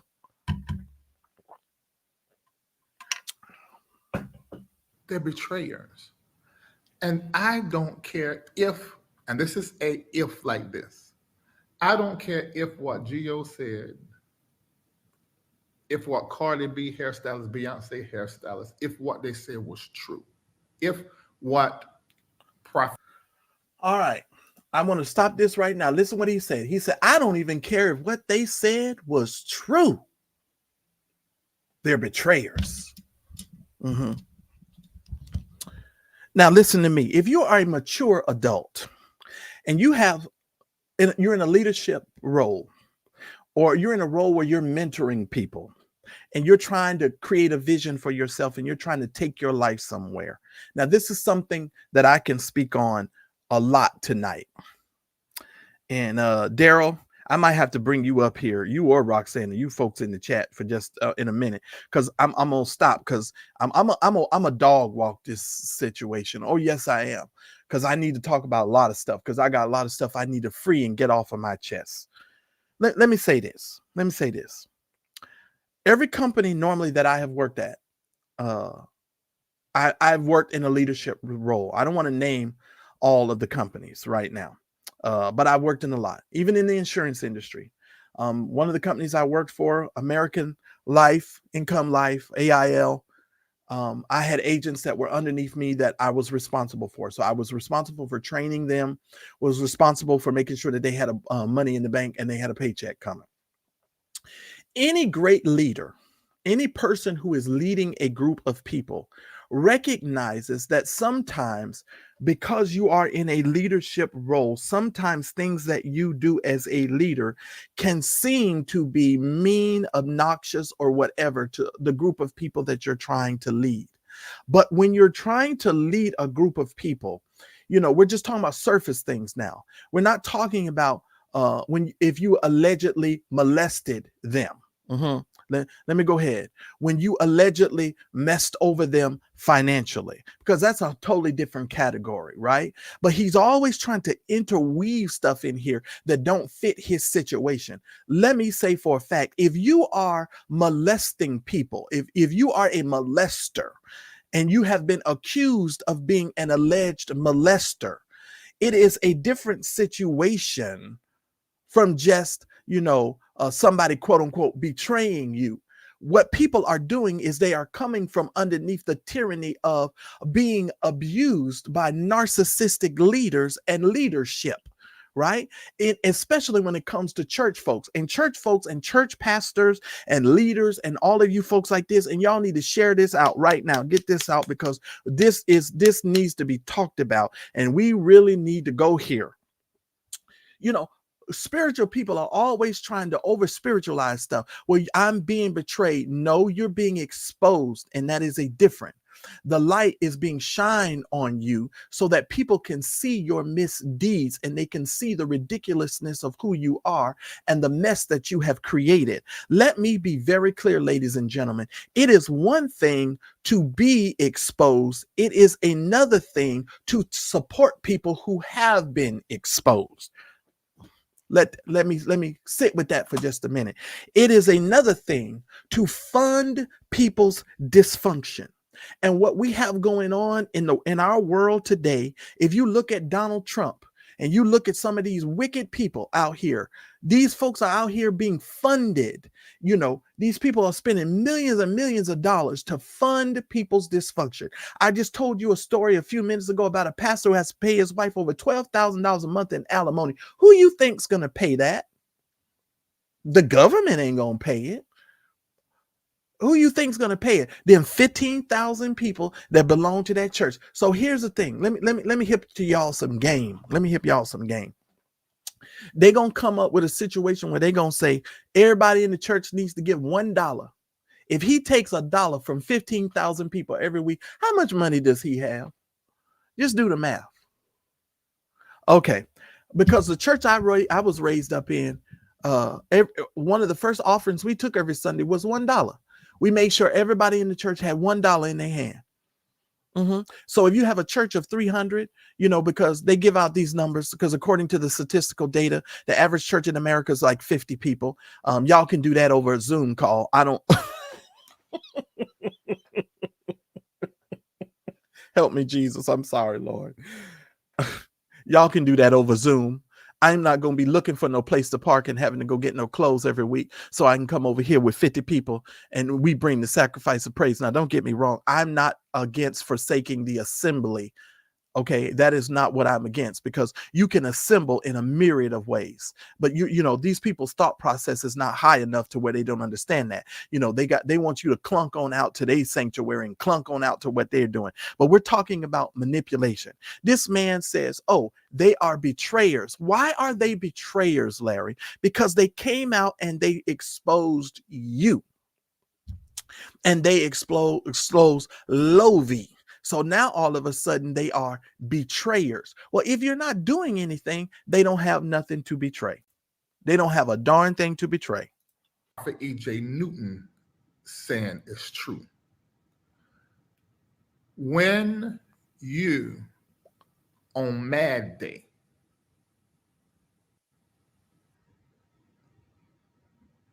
on Mad Day, you start sharing stuff. And let me say it like this, because this is what it is. You start sharing private stuff and your lies and your point of view and your story. You mix all of that a salacious concoction, and you bring it forth. Now, this is the thing, because I saw this. First of all, Larry, everybody's going to mix their experience. Doesn't necessarily have to mean it's a lie. It's their experience. And you have to live with a person's experience of you. And Vincent, I don't mean to just talk about you in this live here, but, you know, because he want to call you names, I'm so sorry. This is just where I'm going tonight. I don't even know if Vincent is going to see this, but I'm pissed. And so I need to get this off of my chest. Whatever Vincent said about you, regardless of the fact of whether he mixed or embellished whatever in that story, he has every right to embellish in that story, because you've been out here embellishing since 2015, ninja. You've been embellishing and lying to people since 2015. And have you not been embellishing and mixing lies? I said drugged and raped. He didn't say drugged and raped. That was you. That was you. Was you not embellishing? How dare you get on the internet and all of a sudden now you want to come like you pop-up information, and the rest of us have to lay down and listen at the feet of Smeagol. Oh, my precious, he feels like he has all the information. He's got all the information. And we just have to come and sit at your feet when this ain't even no damn wisdom. This is a bunch of narcissistic lies and bullshit. This is what this is. Okay. And then the nigga had the nerve to say, well, I don't even care if it's true. Oh, okay. So that lets me know that you want to sit 10 toes down in your bullshit. And so no matter what you do to people, and no matter how you're disrespectful to other folks, you think that other people should just take it, and they should just, take it on the chin, and they should just go somewhere because you said so.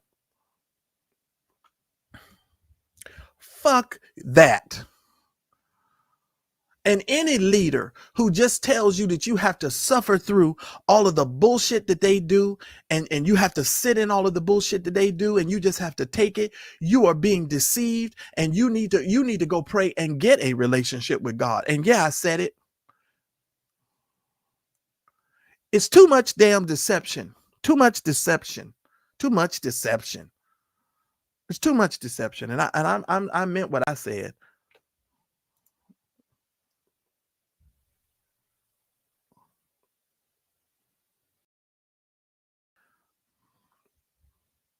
Y'all hit the like button. Somebody mad.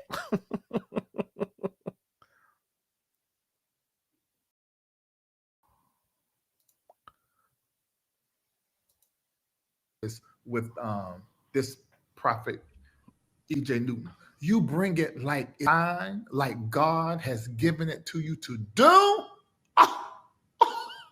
What? So he says, you can't even bring the exposing because you're trying to pretend like God has given this for you to do. Well, Larry, isn't that what you say your job is? You out here exposing all of these other folks. Don't you say this is what your job is? That is what you say.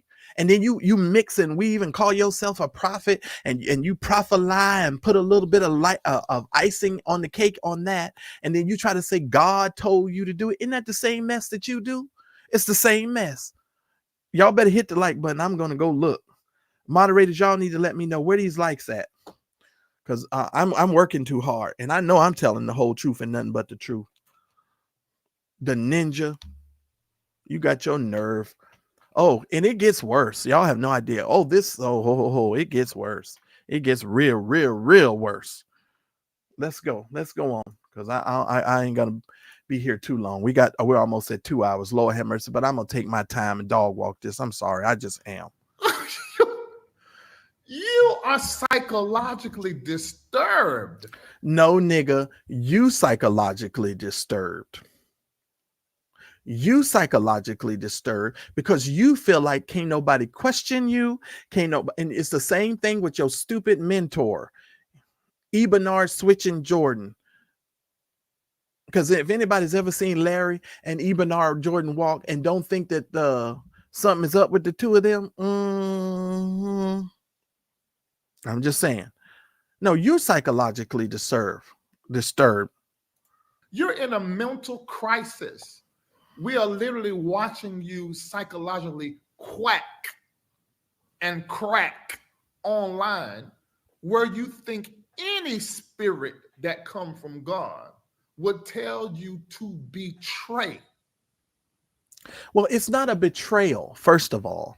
You're not betraying a person because you tell the truth of your experience with them. That is not a betrayal. It's not a betrayal at all. It's not a betrayal at all. And we'll get into it in a little bit because I need to talk about leadership. So we'll get there in a minute. Private information. Private information, he says. And put it out. Now, let me be very clear. He says putting out private information. So anytime you put out private information, Larry says it's a betrayal.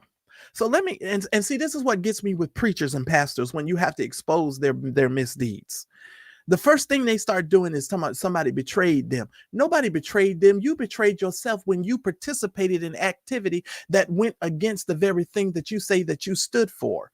One of the reasons why so many people should be running away from these witches and soothsayers is because these people are doing what the scripture talks about, being hypocritical. That is a hypocritical thing that you are doing. You're being a hypocrite. And that is what the scripture talks about. And this is how you know you can be, how you can say you're not a hypocrite versus being a hypocrite. If I come out here and tell y'all, don't fornicate or whatever, and I come out here and I'm doing a whole bunch of fornicating, the scripture says I'm being hypocritical because I'm telling you one thing to not do, right? But then I'm participating in the same activity. That's being a hypocrite. And what Larry doesn't like is Larry doesn't like when his hypocritical behavior is being exposed. This man came out on the internet and told everybody he was straight and that he was a pastor. And let me just say it unequivocally, and this is my opinion.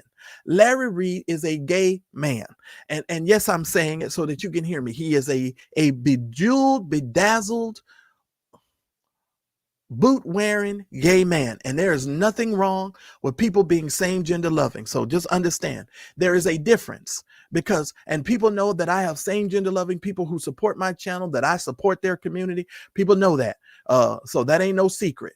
Oh, that ain't no secret because I'm sick of the church telling me who I have to hate and dislike and all that other foolishness. No. I'm going to love people. I'm going to do what Jesus told me to do. And Jesus said, you have all them other commandments, but the one greatest commandment that Jesus gave us was love. And he said, that's going to trump all them other ones. Guess what? We can't even master love. You think you love people. You don't love folks. And you can tell it because it comes out in your speech.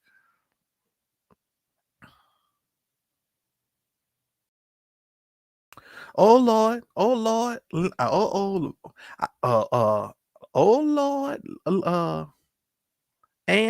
Lord. Okay, I'm a hush. Let me say this because it comes out in your speech. Larry, no one betrayed you. They told the truth about you. Jesus said, I'm the way, the truth, and the life. And what you don't like, you ugly roach looking nigga, is you don't like the truth. You don't like the light to come on because when the light comes on, the roaches scurry. They just run. Come on, Smeagol. Come on, Smeagol. Let's tell the whole truth and nothing but the truth.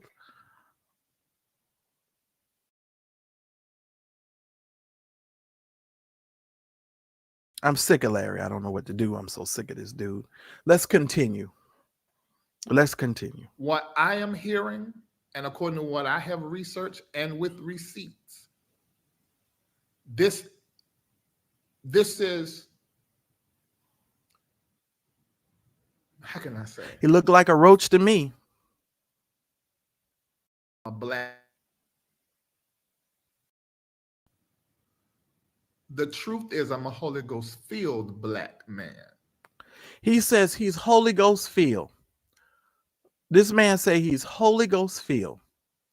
Mr. Poop on the Peen. Poop on the peen. Poop on the tip of his peen says he is Holy Ghost filled. You filled up, but it ain't with the Holy Ghost. Huh, Shamako? Shamako, you done filled him up, but it ain't with the Holy Ghost, is it?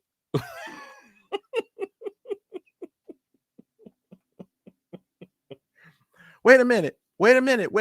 Kendall, you done filled him up, but it ain't with the Holy Ghost. Come on, Kendall. It's in your name. Peacock. Come on, Kendall. They can't even call you a decent name. Go ahead, Nancy. Let's go on. You get what I'm saying? So there's facts, but then there's narratives and stories and all of this stuff. And then to present it like God is telling me to tell you guys this. And heard it what he said it in his own voice. If you following him, you need to leave. I'm like, wait. Well, just like if folks are following people who have been accused of molestation, people who have been accused of wasteful spending, people who have been accused on having extramarital affairs, all while claiming to be a pastor or a leader, people should leave. That's what they should do. And these leaders who claim to be Holy Ghost filled should sit themselves down or go sit down somewhere and get some psychological help because something in them is broken.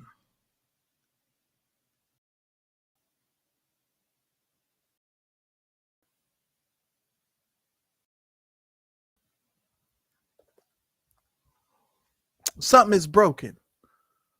Did we not find out your name because you was right there with Prophet Passion and Prophet Lovey?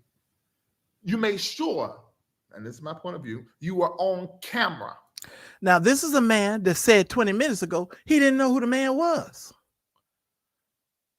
This is a man who said, I don't even know who EJ is. And see, this is the game they play, ladies and gentlemen. He looking over at Kendall. Kendall, can you look that up for me? Look that up for me. And then all of a sudden now, here comes the truth. Oh, you was right there with him. And you put yourself on the camera. And you did all of this stuff. Now, he done lied to me. He didn't know who the man was. And then all of a sudden, here he come.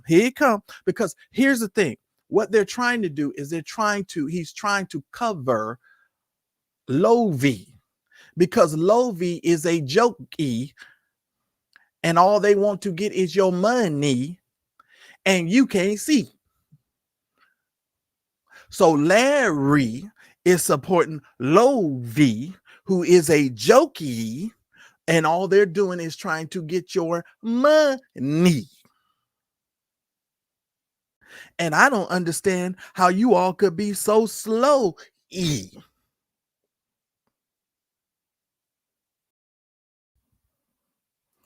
When the prophecies was going like, who is that? Who's that? Because we all know the people around. Like when Prophet Lovey came in. He said, we all know the people around. But wait a minute, nigga, you just said 20 minutes ago you didn't even know the man. You see how he lying? Okay, I'm just saying he's always lying and most people can't call it out and most people can't point it out, but I can. He's lying and he's continuing to lie. Didn't he say he didn't know the man? He looked over at Kendall C. Peacock, better known as Nancy, and he said, who? Can you look that up for me, Kendall? I don't know the man. I don't know it. But listen to what he said. I'm a minister for my community. Okay. He said, oh, I didn't know the man. But we've all seen you around. Somebody said, Reid, why can't we come to your event? The whole public wanting to come. I told you I ain't never doing another public event. Now he say he's not going to do no more public events. Y'all want to know why he don't want to do them public events there? First of all, they're expensive. Number two, he doesn't have a team that can pull off public events and let it be pulled off well. Because everybody that went to that mess down in Atlanta that he put together for Carlton Pearson talked about how crappy it was. And folks all, trust me, behind the scenes, his name is Mud and he know his name is Mud. Then y'all remember when Larry said he was going to have a 200 voice choir and he had enough people to fit inside of a Baskin Robbins. Oh my God. Oh my Lord. He didn't even have enough people to put inside a Baskin Robbins. And he gonna sit up talking about he was gonna have this 200 voice choir and he was gonna do all this extra stuff. And then he had all of you stupid ninjas to pay him $25 so you could see Carlton Pearson's funeral. But he's always talking about, oh, he doesn't try to attach himself to people. And this thing gets worse. Y'all wait. Oh, it gets worse. The first time I done one in umpteen years was for Bishop Carlton Pearson. It would not happen again. There was thousands of foolishness. It would never happen again. And that ain't true, because he did a public event where he had people to pay, come down there to that Reformation crap that he's always doing. And this last Reformation crap that he did, he couldn't even fill up the hotel room. They was worshiping in the dark. I knew the people around him and the light-skinned guy that talk because they minister with him. You guys know Kendall, you know Shamako, you know Elisa. They can't go places like Just Being Me. In the beginning, that wasn't the case. And that now he's doing that because he needs the money. And he knows that ninjas, according to him, are nosy. And y'all want to see what's going on. So y'all going to pay the money. So, yeah, that's what I said. Yeah, Miss Justice, in the dark. I can't. You know Latrice, now Cameron. If you start watching the ministry, Sarah, everybody on stage, you start, oh, that's Erica. And you're handed. The only reason why we knew G.O. was because of T.S. Madison. That's the only reason we knew him. Now, here's a narcissistic move. Narcissistic move says the only reason why people know you is because of me. The only reason why people know you is because you are some kind of way attached to me. Like you don't have your own worth. You don't have your own value. Like you don't have stuff going on in your own life. So the only way that somebody knows you is because you're attached to somebody else. I had to deal with him the first time that I booked her. Because everybody thought I was crazy for booking T.S. Madison. Here is this man woman. But I felt spirit with her. And this was in 2007 when I started watching her. And I booked her around my birthday, February of 2008. I knew who she was. Then when she came, everybody would know, oh, yeah, because energetically they could feel when they're around her who she is. No, because I can see you. I don't care who you are. If he in there, I can see that. And then I used to be the where I'm so optimistic when I'm looking at your gift and your purpose, I will just disregard it. I know you ain't right, and I'm still trying to pull that thing out of you that I see. What thing is he trying to pull out of you that he see? Could it be your thing? Because we all know he likes what he likes. Can it be your thing that he's actually trying to pull out of you? But since Darnell gonna go there, makes no difference what the problem. I can go to God in prayer. Okay, I'm just gonna stop right now. Y'all know I'm gonna go off on a tangent, and I know what you're saying. Just Being Me, I get it. I totally get it. Okay. And he always talking about me. The niggas is always, and he always claimed he not talking about me, but he was always talking about me. I'm just saying. Right. Yeah, his teeth is bigger than his teeth is almost the size of his glasses. I'm just saying. But the only reason why I knew G.O. was because of T.S. Madison. Now, I'm not saying Prophet E.J. Newton. Well, isn't that normal? Like if you just now meeting somebody and you meet their staff, the only reason why you know that person is because they're on staff or they're working with somebody else. Isn't that how typically you end up meeting people? I'm just saying. What's he trying to say? It's just stupid. I'm not saying whatever, Darnell. You done distracted me. We got about 9 more minutes to go. So let me with this part. That betrayed people. I'm not saying these people are to throw them away, but I'm just calling a thing a thing. Betrayer. When you take information now, listen, that you've been privy to, it's like somebody in my community. In my community, I share everything. I don't hear it out here on these streets. That's not true. You didn't share with your community that you had been in a relationship with Vincent for over 13 years. Did you share that with your community? No, you didn't. Here's what you do. And this is for all of you that are watching. He gives you bits and pieces of the information. Oh, He tells you a little story. He weaves it in there. That's how y'all found out about poop on the peen. You know, oh, if you and he wrapped that up for the ladies. Talking about, ladies, I'm gonna give you some help if you are having anal sex. And you go too far, there might be a little poop on the peen, on the tip of the peen, when he knows, and in my opinion, he's having a whole lot of anal sex. Smeagol, come on, Smeagol, tell the whole truth and nothing but the truth. You're over there doing what you're doing. I'm just saying. Yeah, let's call a thing, and you look like the thing. Boy, do you not. Didn't they used to have an old movie called The Thing? And don't he look like the thing? But anyway. Streets. I tell all my business. I tell all my business lie. But I don't hear it on these streets. It's just. Are you lying? Now listen at the delusion of this nigga talking about he don't hear the stuff on the streets. There's millions of videos out about him. Are you kidding me? Like one of them coming out here, like if they stop, you know, I'm no longer receiving that Taruma. They no longer do see they're no longer a part of MBN. But then they go on somebody's platform talking about everything that they did in MBN and then making up stuff. And because I saw that too. I forgot that to call them people name. I'm gonna spare y'all.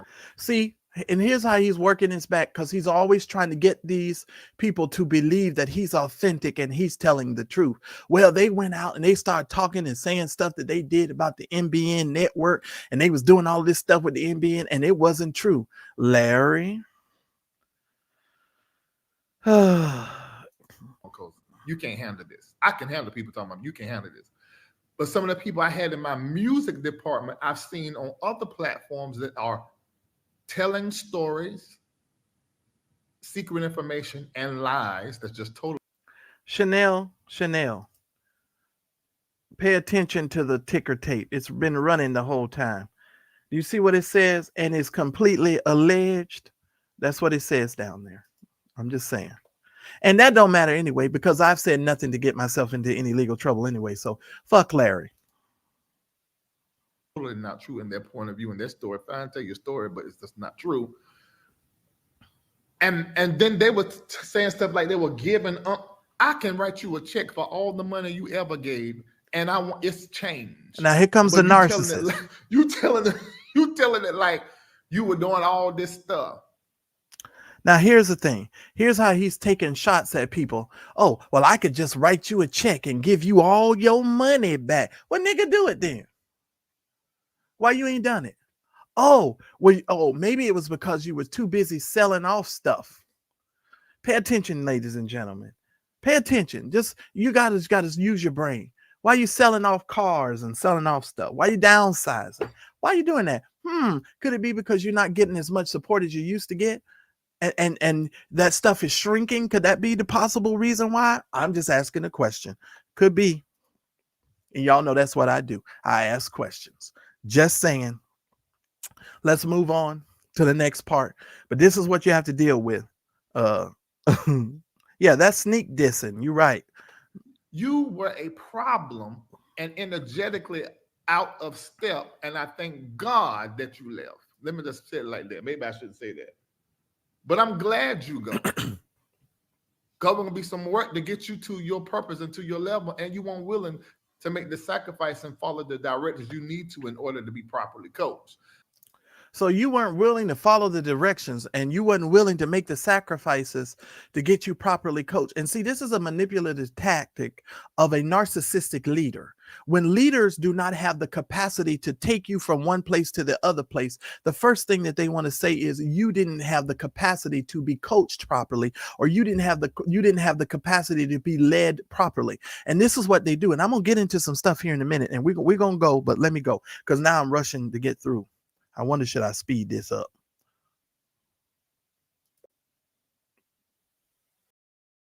Let me speed. So all of you that are over there with how you say it? Voldemort, stay. Now, this is directed towards Vincent. All of you that are over there in safe space, y'all stay over there. That's what Larry's trying to tell you. And I don't think they had any intention, Larry, of coming back over there to your to live in your cave, in your coven. I don't think they cared about coming over there in the first place. That's why they left your ass. Forget me, I forget you. We blessed, and you be a mess.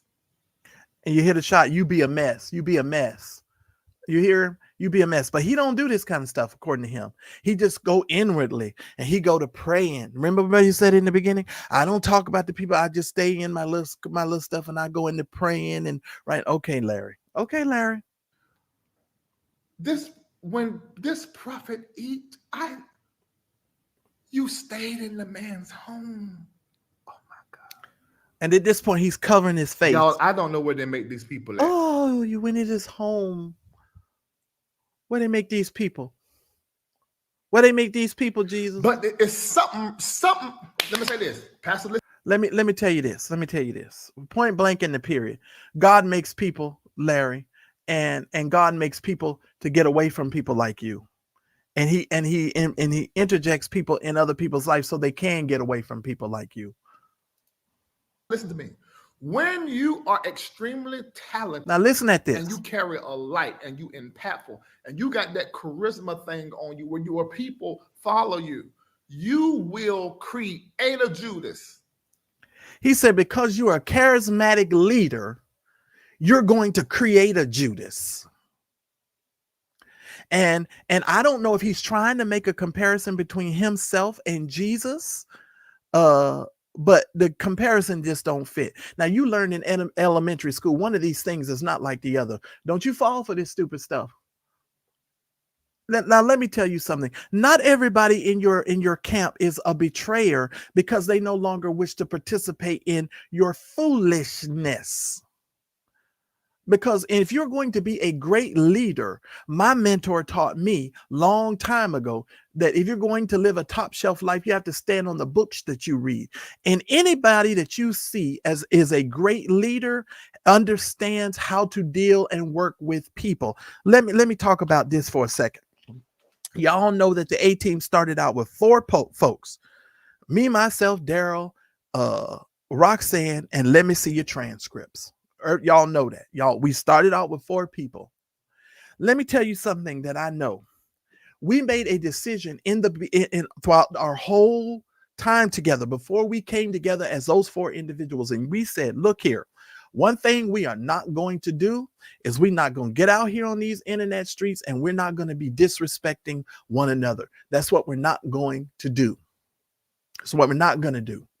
Y'all know what happened. Y'all know what happened. And so we had to make some decisions about, okay, well, how are we going to move forward? And what are we going to do as a group? Okay. And let me just say this. If you're going to work with other people on the internet, for those of you that are content creators, this might help you. If you're going to work on a panel show with 4 people, 5 people, understand anything with 2 heads is a monster. Somebody has to be in the leadership role. Period. You do not get 4 people to come together and all of you are going to tell what direction the program is going to go toward. Somebody's got to be at the head of the program. Now, you can offer input, you can help, but you need to come in understanding that there is a leader among you. And typically the leader will arise. Cream will always rise to the top, especially if you don't have a lot of experience carrying a show or carrying a program. You might need some help. And let me just say this. Al Reynolds, a TGIF, would have never been able to carry no program. He over there with that legal crap, whatever he got, whatever that thing is he calling over there. And that stuff is just as boring can be. And folks is watching it. He has a little audience that's growing over there, but he can't carry no show by himself. You see, he always got guests on every week. He can't sit flat-footedly in a chair like this and carry a whole program by himself. No, sir. No, ma'am. Al would never be able to carry a program. You know what he'd have? He'd have a whole bunch of cue cards in his hand. See Jane run. That's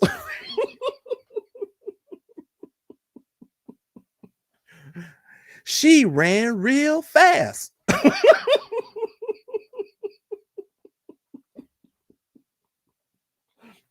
He have a million cue cards.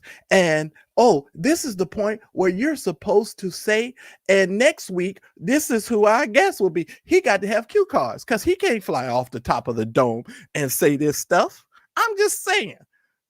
If you've ever looked at a program with that fool, you know damn well Al can't cover no program. And Funky didn't even knows it. Armand Wiggins knows it. And here's the killer part. Armand is so damn talented.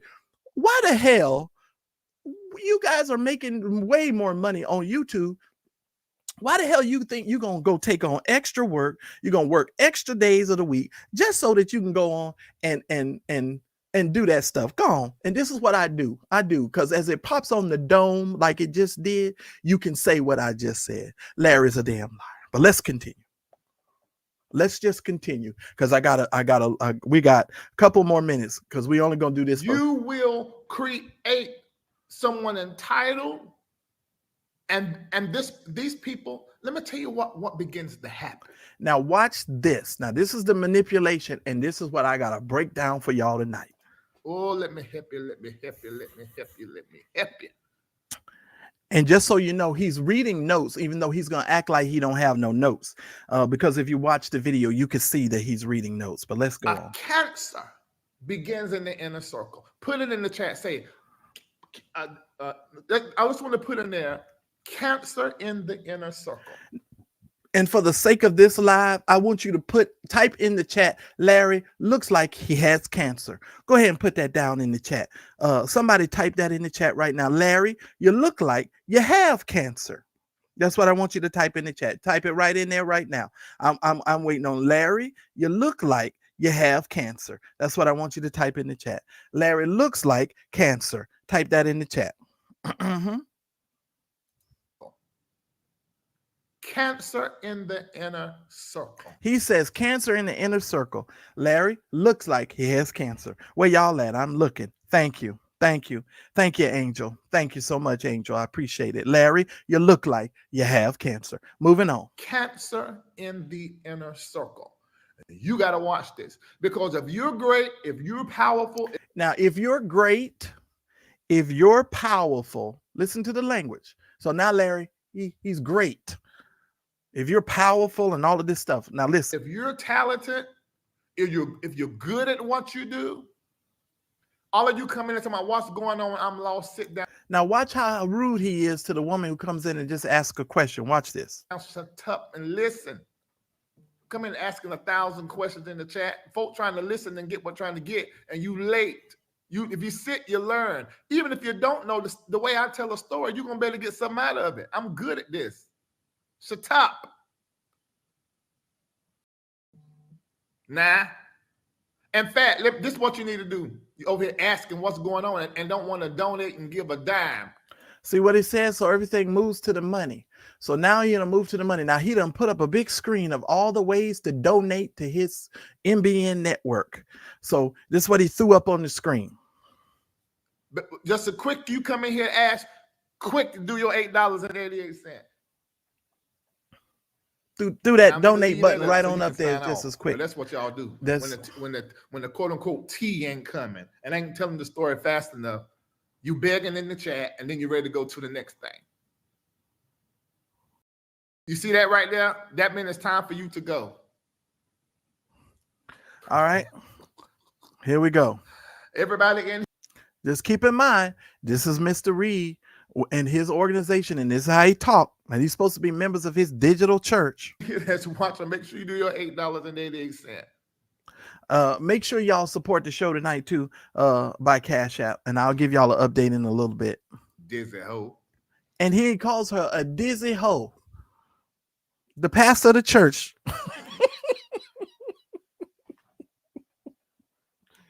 Called her a dizzy hoe. I'm gonna go on. I ain't even gonna stop. Okay, let me go on because we are almost done. So let me. don't go to work. I'm gonna teach you about the betrayal now, because we're talking about the cancer in the inner circle and how it All starts. right. So here's how he's going to start. Because this. let me tell you, because sometimes that cancer in the inner circle, when it first come up, I want everybody. Oh, help me, Lord! I'm getting turned. I want everybody that has a business and you got a team and you really good at what you do. I want you to identify the person that has a lot of ambition, right? All right. Now, first of all, he's going to go into the fact these are things that he's trying to tell you that you need to identify, because these are going to be the betrayers. The first thing he says is the people that have ambition. Now, listen to me. Listen to me. Dex P,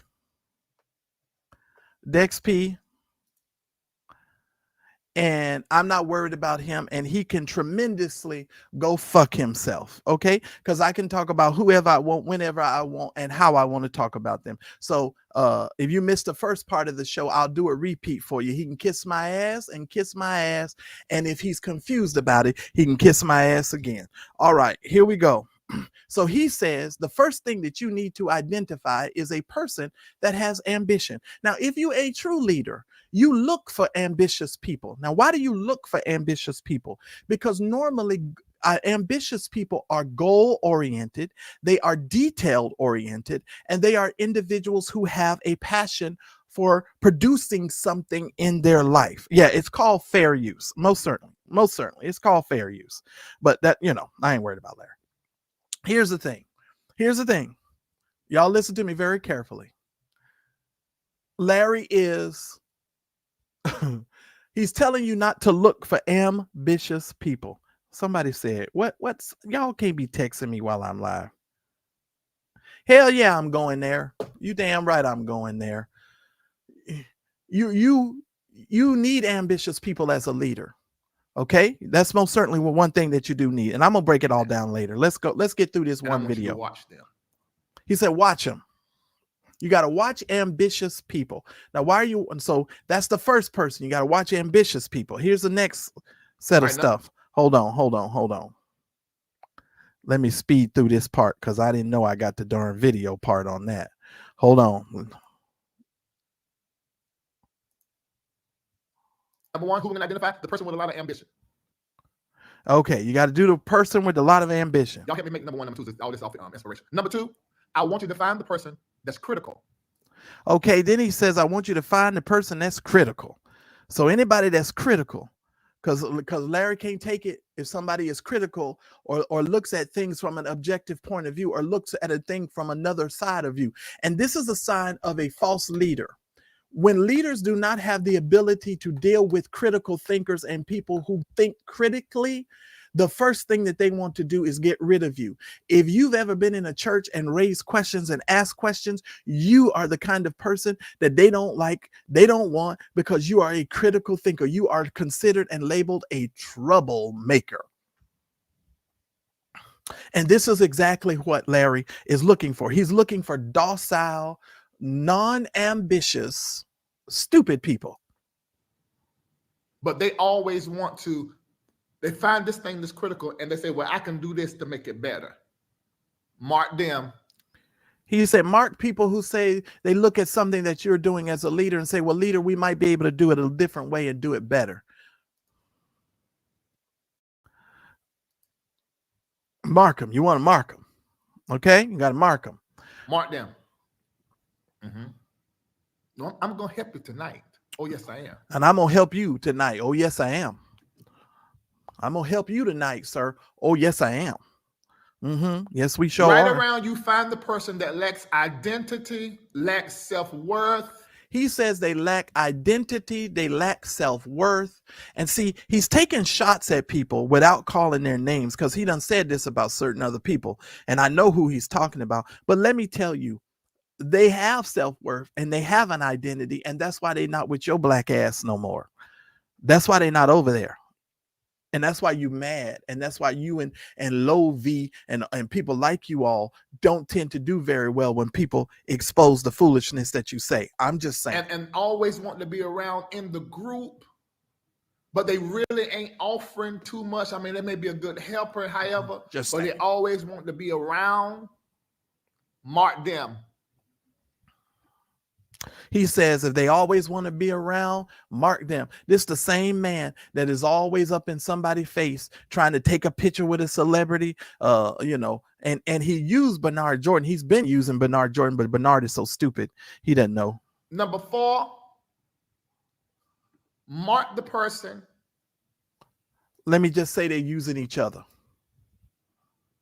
That always wants to know who you know. Says the man who's always trying to name drop Cardi B, Beyonce, and all of these other folks. So mark him.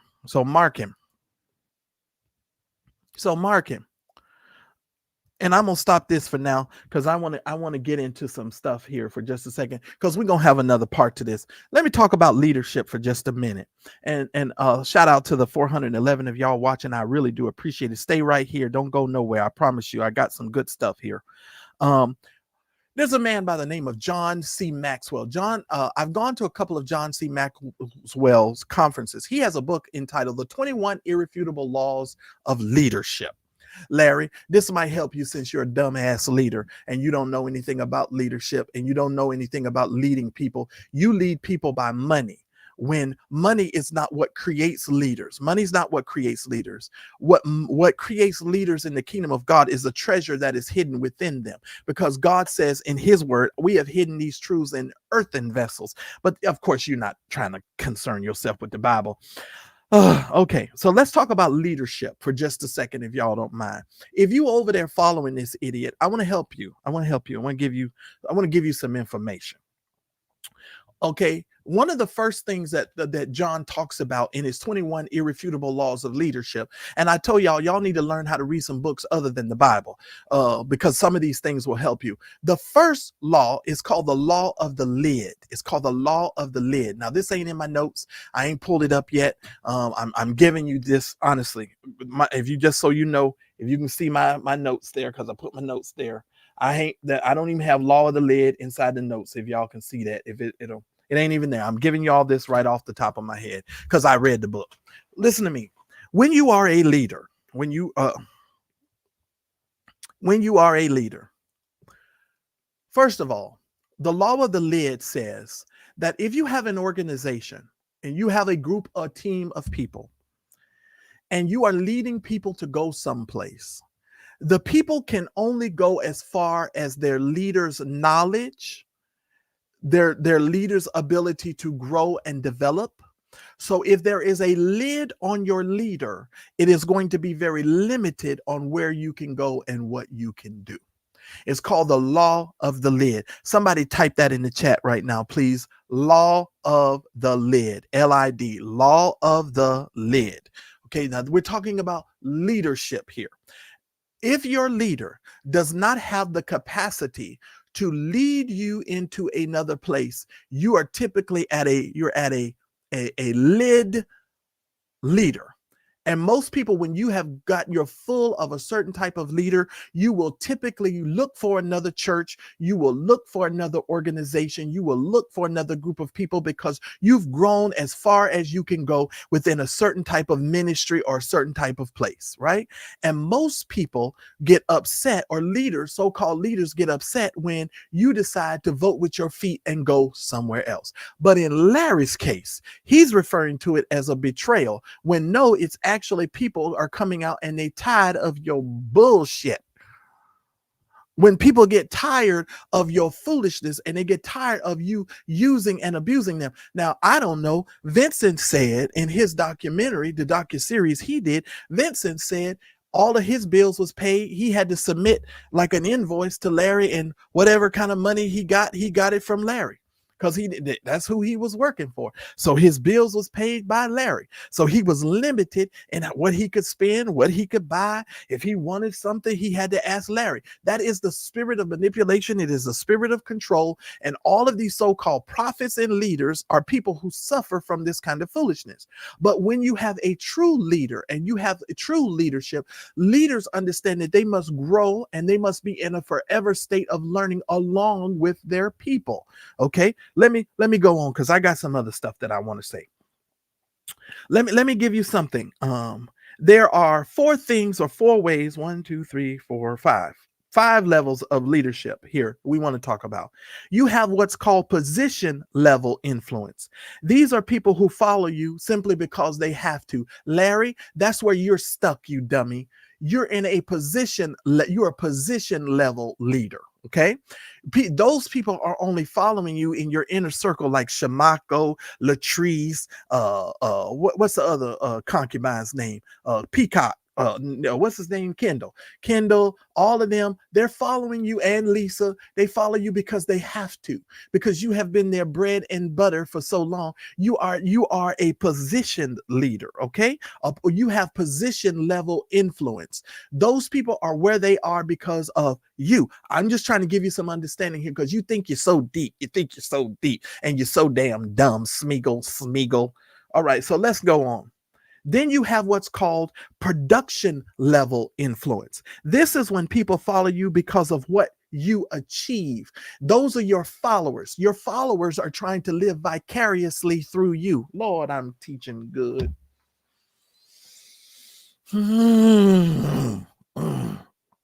This is why these people pay me, just so y'all know. That's why they pay me money to come into companies and help them. And this is why people call me for consultations and get help with their businesses and their brands and things, just so you know. All right, here we have, I'm just saying. In your case, Larry, you have a production level influence. Your followers are feeling good because they see you riding around and whatever you riding around, and they feel like, oh, they're in their stupid ass minds, they riding in the car with you. When you in that U-Haul bouncing around in the middle of the night, they felt like they was in the U-Haul right with you. We got to help Larry. Whatever we do, we got to help Larry. We got to help Larry because Larry bouncing around in the This is you, right? This is you. Production level influence. Then you have what's called people development level influence. This is when people follow you because you know how to develop other people. Larry, if you're such a great developer and you can help so many people get to their destiny and their purpose and all of this other stuff, why all the damn people in your camp always end up leaving and exposing your black ass? Why does that always happen? Why does that happen? Why does that happen? If you so good with all of this stuff you doing, why does that happen so much, Larry? Why does that happen? I'm just asking questions because, see, this is real level leadership talk. Then you have what's called personhood level influence. This is when people follow you because you've developed so many leaders over the years. Larry, what leaders have you developed that are prominent in society today to where you feel like you have the nerve to get out here and talk about people not being leaders, etc., etc.? Who the hell are you? That's the question I want to know. And ladies and gentlemen, we've been on for 2 hours and 30 minutes. And before I get ready to go and close this show, because we got more to do, y'all pay attention to the show. I want y'all to pay attention because we're going to talk about this again on Saturday. So make sure you subscribe to the channel and make sure you turn on your damn notifications because I'm going in. I'm just getting started. I'm trying to tell y'all I'm just getting started. So with that being said, Larry, I would like to give you, Larry, as we part our session tonight, Larry, I would like to give you an award tonight. Larry, this award is presented to you because you're a dickwad. I'm going to give you the Golden Ball Sack Award tonight because you suck balls, nigga. From what I understand, you said your earliest remembrance of your childhood is the smell of a man's scrotum. So I'm giving you the Golden Ball Sack Award tonight, nigga. Yes, I am. Yes, I am. Ladies and gentlemen, this nigga suck balls. And he thinks for 1 minute that he can fool people and he can make people fall into the trap. No, Smeagol, you suck balls. And so tonight you get the Golden Ball Sack Award. Ladies and gentlemen, this is going to conclude our session on tonight. But before I do that, let me talk about betrayal for a minute. if I can, because I want to. Yes, I gave that nigga the Golden Ball Sack Award. I sure did. Sure did. Yes, I sure did. Gave him the Golden Ball Sack Award. Now, before I close this program, we're going to talk about the word betrayal. I want to get to the word betrayal again. Let's talk about the word betrayal, okay? And because I want to give a good understanding of the word betrayal. Larry, betrayal. This is betrayal for you, Larry. First of all, it is the act of exposing or delivering someone to an enemy through treachery or disloyalty. First of all, the people on the internet, Larry, and your followers and the people in the public are not your enemy. They're not your enemy. They're not your enemy. So you haven't been betrayed in that way. That way, you have not been betrayed at all. The second clause of that is the act of disappointing a person's trust, hopes, and expectations. Here's what it is, Larry. You've had your hopes and expectations disappointed. Because you're disappointed because you thought that people were just going to take whatever you said and they were going to take whatever you did and just hung on to you for dear life. And you're mad because people have gone against your expectations. It's the expectation of you that people should just have loyalty to you and to just sit around and take whatever you dish out to them. That's you. Third clause, the act of revealing information in a violation of confidence. Let me tell you something. The moment a leader, a pastor, a preacher, a priest, anyone violates you physically, emotionally, or whatever, they have already broken the contract of keeping the secret or keeping the information private. The moment that Robert Morris violated that 15-year-old girl, she was under no obligation to keep his secret. Now he's disappointed because he had an expectation and a hope that she would keep his secrets. But of course, that is a false understanding of betrayal, because he has an expectation for them to keep those secrets. And many preachers and pastors have an expectation for you to keep their secrets. Now, in full transparency, ladies and gentlemen, I come from the institutional church and I come from a leadership role, and I know all sorts of things about a whole lot of preachers. Have I ever came out and said everything about the preachers that I know personally? No, I have never done that. No, I have never done that. Why have I never done that? Because some of those men who have fallen, I know they were good people and they fell, but they, they did some things correctly. They came back and they repented. They did some stuff, and I'm not going to tell those people's business. I will not be doing that. So there are some things that I do keep hidden, and I do keep a secret. I'm not gonna lie to you. I do. I'm not telling all of those preachers' business, but we're gonna get to Clarence McClendon in a couple of weeks. But y'all need to support the show. Because if I don't have time to make these videos and clip up all this stuff, this stuff takes time. I'm just saying. Here's a clause number 4. It's failure to keep an honor or a promise, a principle.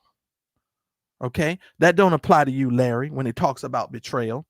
Number 5, an act or instance of unconsciously revealing or displaying some quality or characteristic, typically one preferably concealed. You feel that people betray you because of your qualities and your behavior that you have kept concealed. And that you've lived in a life of hypocrisy. And because you lived a life of hypocrisy, you feel like because somebody comes out and says what they say about you, then they are betraying you. You're full of the devil. And that's just what it is. And because you're full of the devil, tonight, sir, you have gotten the Golden Ball Sack Award. Now, ladies and gentlemen, I will allow anyone who wants to come up for a moment. If you all want to give me some thoughts on your feelings and your thoughts toward tonight's program, I'm going to put the link in the chat. You are welcome to come up, whether you agree, disagree, I don't care. But the link has been placed in there. You are free to come up and to have your thought. Miss Justice. Miss Justice, Lord have mercy.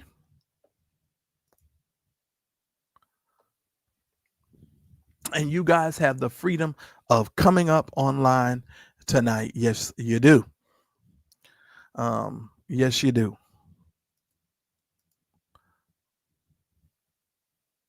Make sure you guys subscribe to the channel. Turn on your bell notifications. Let me go read some of this.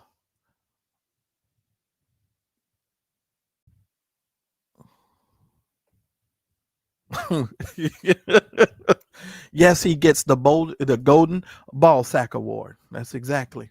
Larry, you the number one scrotum in America. You musty bastard. You look musty.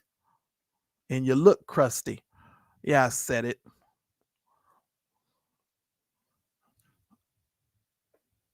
You look crusty to me.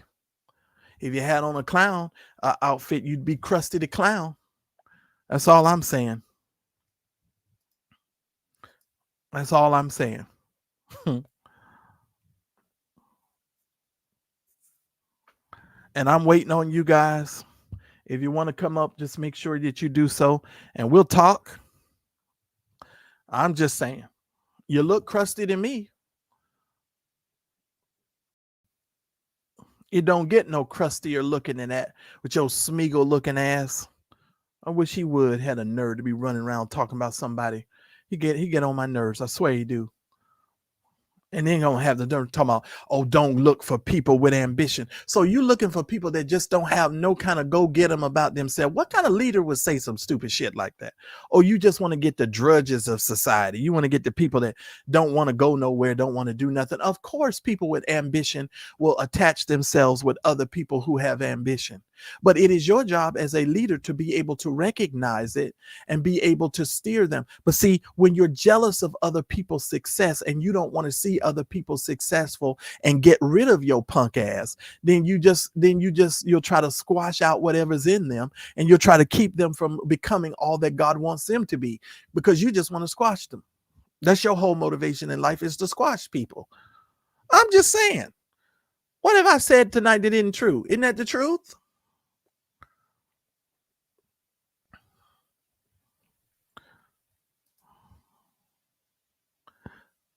Of course, that's all he wants. He wants complete loyalty. Let me tell you something. Clarence McClendon, one time, I was in church one Sunday. He preached a message, you all entired, shut up and march. He told us we weren't even allowed to ask questions because, of course, a nigga was asking questions. And he got mad and gonna tell everybody in the church, oh, just shut up and march. Oh, so guess what? We all marched the hell away from his ass. That's what the hell we did. That's what the hell we did. We marched the hell right on up out of there. And whoever the people that he got over there, he can keep them.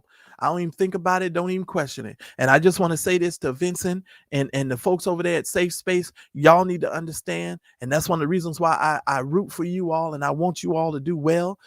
Because his whole motivation is to come out here and talk, because he don't want Vincent to do well, because he claims that he's a leader and he was supposed to be taking Vincent to his destiny and all this other stuff. But Vincent didn't have enough in it for him to get him to take him where he needed to go. Well, doesn't that speak more about you, Larry, than it does the people that you're supposed to be getting to wherever you're trying to get them to go? And where are y'all going? Because from the last couple of years that I've seen, you just keep going from apartment to apartment, from Airbnb to Airbnb. And now you trying to impress somebody because you in Dubai. Why you keep going to the Dominican Republic and Dubai? I wonder. I have my questions. I have my thoughts about it. I really do. I really, really, really do. I'm just saying. I'm just saying.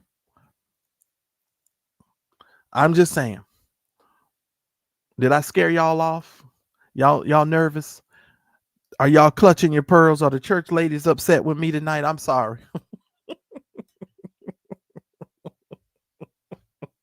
Y'all clutching y'all pearls. I know Miss Justice is hilarious. He still got his little Jerry curl, and he still is light skinned, and them folks are still following. Some of them folks over there still following him.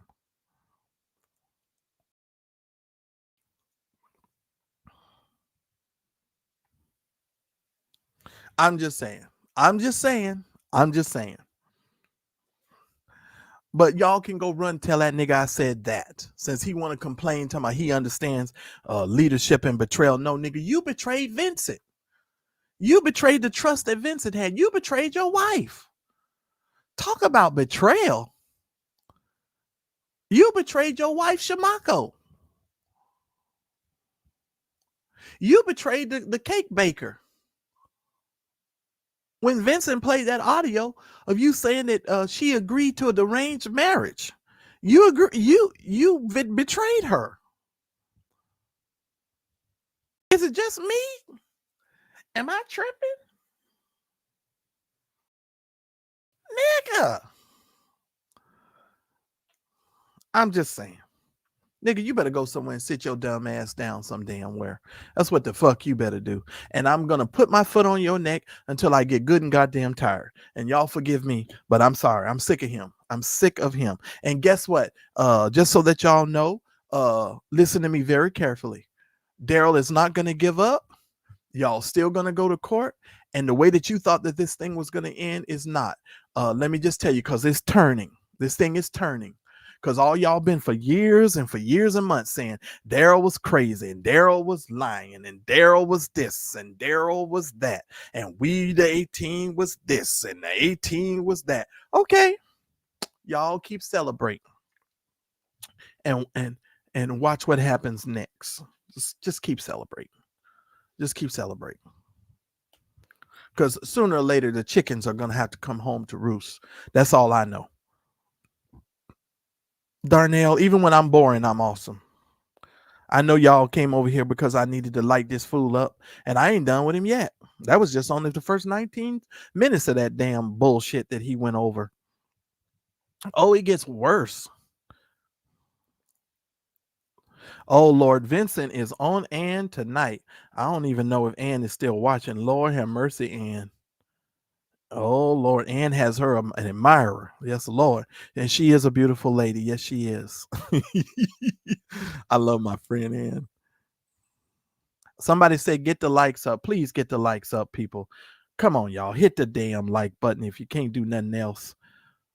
Let me see. By the way, let me see if y'all got some support over here to the show. By the way, y'all need to free me up so I can make more videos and I can really do what I need to do. Oh, Lord, because we got all kinds of shows. You guys have supported us with $78. And I'm trying to show y'all what it is so y'all can see nothing's hidden over here. We're not hiding nothing. Somebody go ahead and send me another $50 so we can make it like $125 or something. That would be very helpful and I appreciate it. I'm not trying to sound preachy, but the nigga gets on my nerves. He gets on my nerves. And I didn't like the fact that he kept calling Vincent Voldemort. I'm gonna be honest. When them folks showed me that video, it was over. Like, how dare you call that man Voldemort when you the one over there looking like Smeagol? You got a whole damn nerve. And no, Vincent don't need me to defend him. But Larry, fuck you.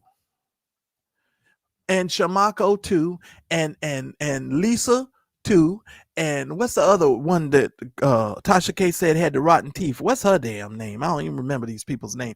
And Kendall too. Kendall, the damn employee that get yelled at every 5 minutes.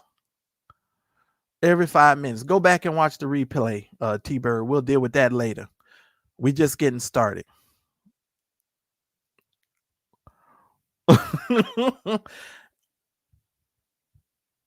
Yeah, what's the lady with the rotten teeth's name? What's her name? It's not Lisa. What's the lady?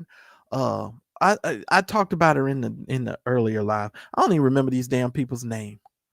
Shamako's wife's name. What's her name? Oh, his concubine he used to marry all the people to protect Larry. What's her name? Y'all put in the chat. I don't even remember her. Latrice, there it is. Lord Jesus. I call Lord, let me tell you something. Lord, let me tell you something. If I could just be myself. When they did that video years ago where they was all in that rented house that didn't have no furniture in it, and Larry was sitting around, they were supposed to be having Thanksgiving dinner, and Latrice put her titties on that damn table. I thought they was gonna carve her titties for Thanksgiving dinner. I swear to God, that lady had so much. Lord Jesus, hallelujah. Lord, when I tell you, let me tell you something. If you need to borrow some titties, you need to go find Latrice.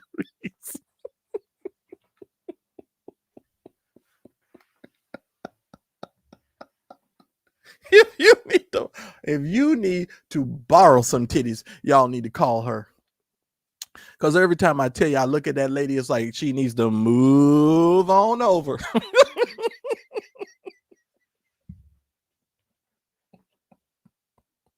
I'm just saying. All right. Good night. Oh God, that's funny. I'm just saying. That woman put them titties on that table. I swear, everything in me, I was conflicted. And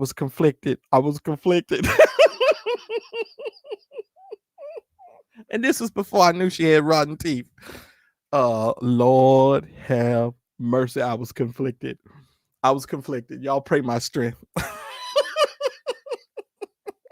I was conflicted. And look, if y'all could hear half the stuff that me and Daryl talk about offline, y'all would kill us. Y'all would kill me and Daryl. Oh Lord. One of these days, and see, that's why we need our Friday nights back. We really need our Friday nights back. Support the channel. Daryl's got some things coming up. I've got some things coming up. We need to, I need to be able to work on the enthronement service. We've been talking about this enthronement service for over a month, but I can't do it because I'm working and I have to work. Oh, you know what? You are absolutely right. And to be honest with you, my heart goes out to her in that level. But let me also say this. She's also participating in the bullshit. Because at some point you have to make up your mind to get away from this foolishness. Yeah, them things was thanging. Yes, they was. Yes, they was. And when I get to listen here, listen. I have been trying to be nice, but so much stuff has been done to me in the last several years and the people done lied so much. I'm so tired of taking the high road with these folks. I really am. But Larry, you're not a leader. The best thing you should do, Larry, is to go somewhere and do what you told that lady to do. You called her a dizzy hoe. You need to go somewhere, as what my Mexican friend used to say all the time. She a dip.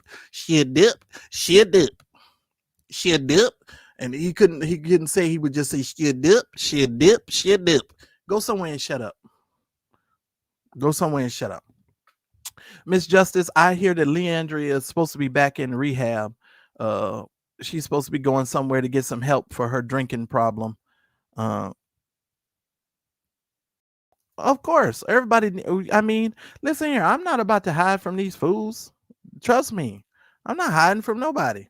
I'm just tired. I really am. I'm tired. And I don't appreciate what they did to Armand Wiggins. I'm going to be real honest with you on that note. Armand should never work with them people ever again. And I mean that. I don't even care if he is friends with Claudia now. He should never work with those people again. What they did to him was wrong. And then they had the nerve to pay him less money. Like, fuck. Like, you're going to go through all of this drama and then get no money for it. Get the little bit of money that they gave him. It's atrocious what those people did. That's all I'm saying. Well, shout out to all of you that enjoyed the program tonight. I really appreciate your love and support. Y'all make sure that y'all support the show. The Cash App information is going to be down in the description below. Make sure that you go run tell Smeagol, better known as Dr. Dingleberry, Larry on the rough side of the mountain, Bartholomew, crater face, poop on the peen, Reed. Yeah, I said it. And listen here. And you listen, because I warn you all the time. I try and give you warning. You keep messing with these people and you keep calling these people these names. Every time I hear you call Vincent a name and somebody sends it to me, I'm going to find a way to put something out on you. And guess what, Larry? I got something I'm holding. And if the person lets me release it, because I'm going to ask their permission before I release it. And if I release it, I'm going to have something else to tell these people. Shut your mouth and go somewhere and leave these people alone. I thought you were just going to go make your content. You can't just make your content because you got to just be messy. And you got to mess with these people. You know who you are. You know what you did. And I am not about to sit up here and let you play in our face and think that we don't know who you are and what you did. You can play that shit with the Black Entertainment Telegram network, because that's really what it is. And that's why they threw your black ass off of there, because they knew who you were. And you got mad and was whining and crying and blaming Daryl for that too. So go somewhere and sit your ass down, Larry. But of course you're not going to do that, because you hard-headed and you don't know how. Didn't you betray your sister's trust when y'all was allegedly fondling and messing around with each other in that trailer?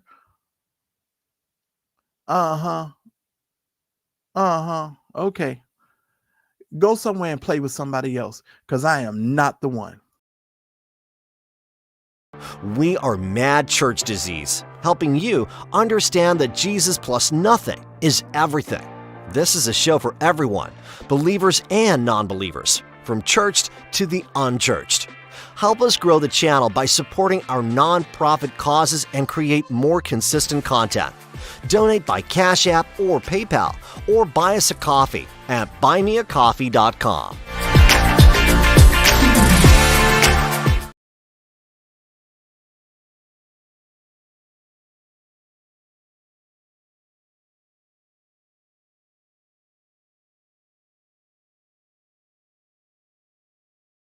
We are Mad Church Disease, helping you understand that Jesus plus nothing is everything. This is a show for everyone, believers and non-believers, from churched to the unchurched. Help us grow the channel by supporting our non-profit causes and create more consistent content.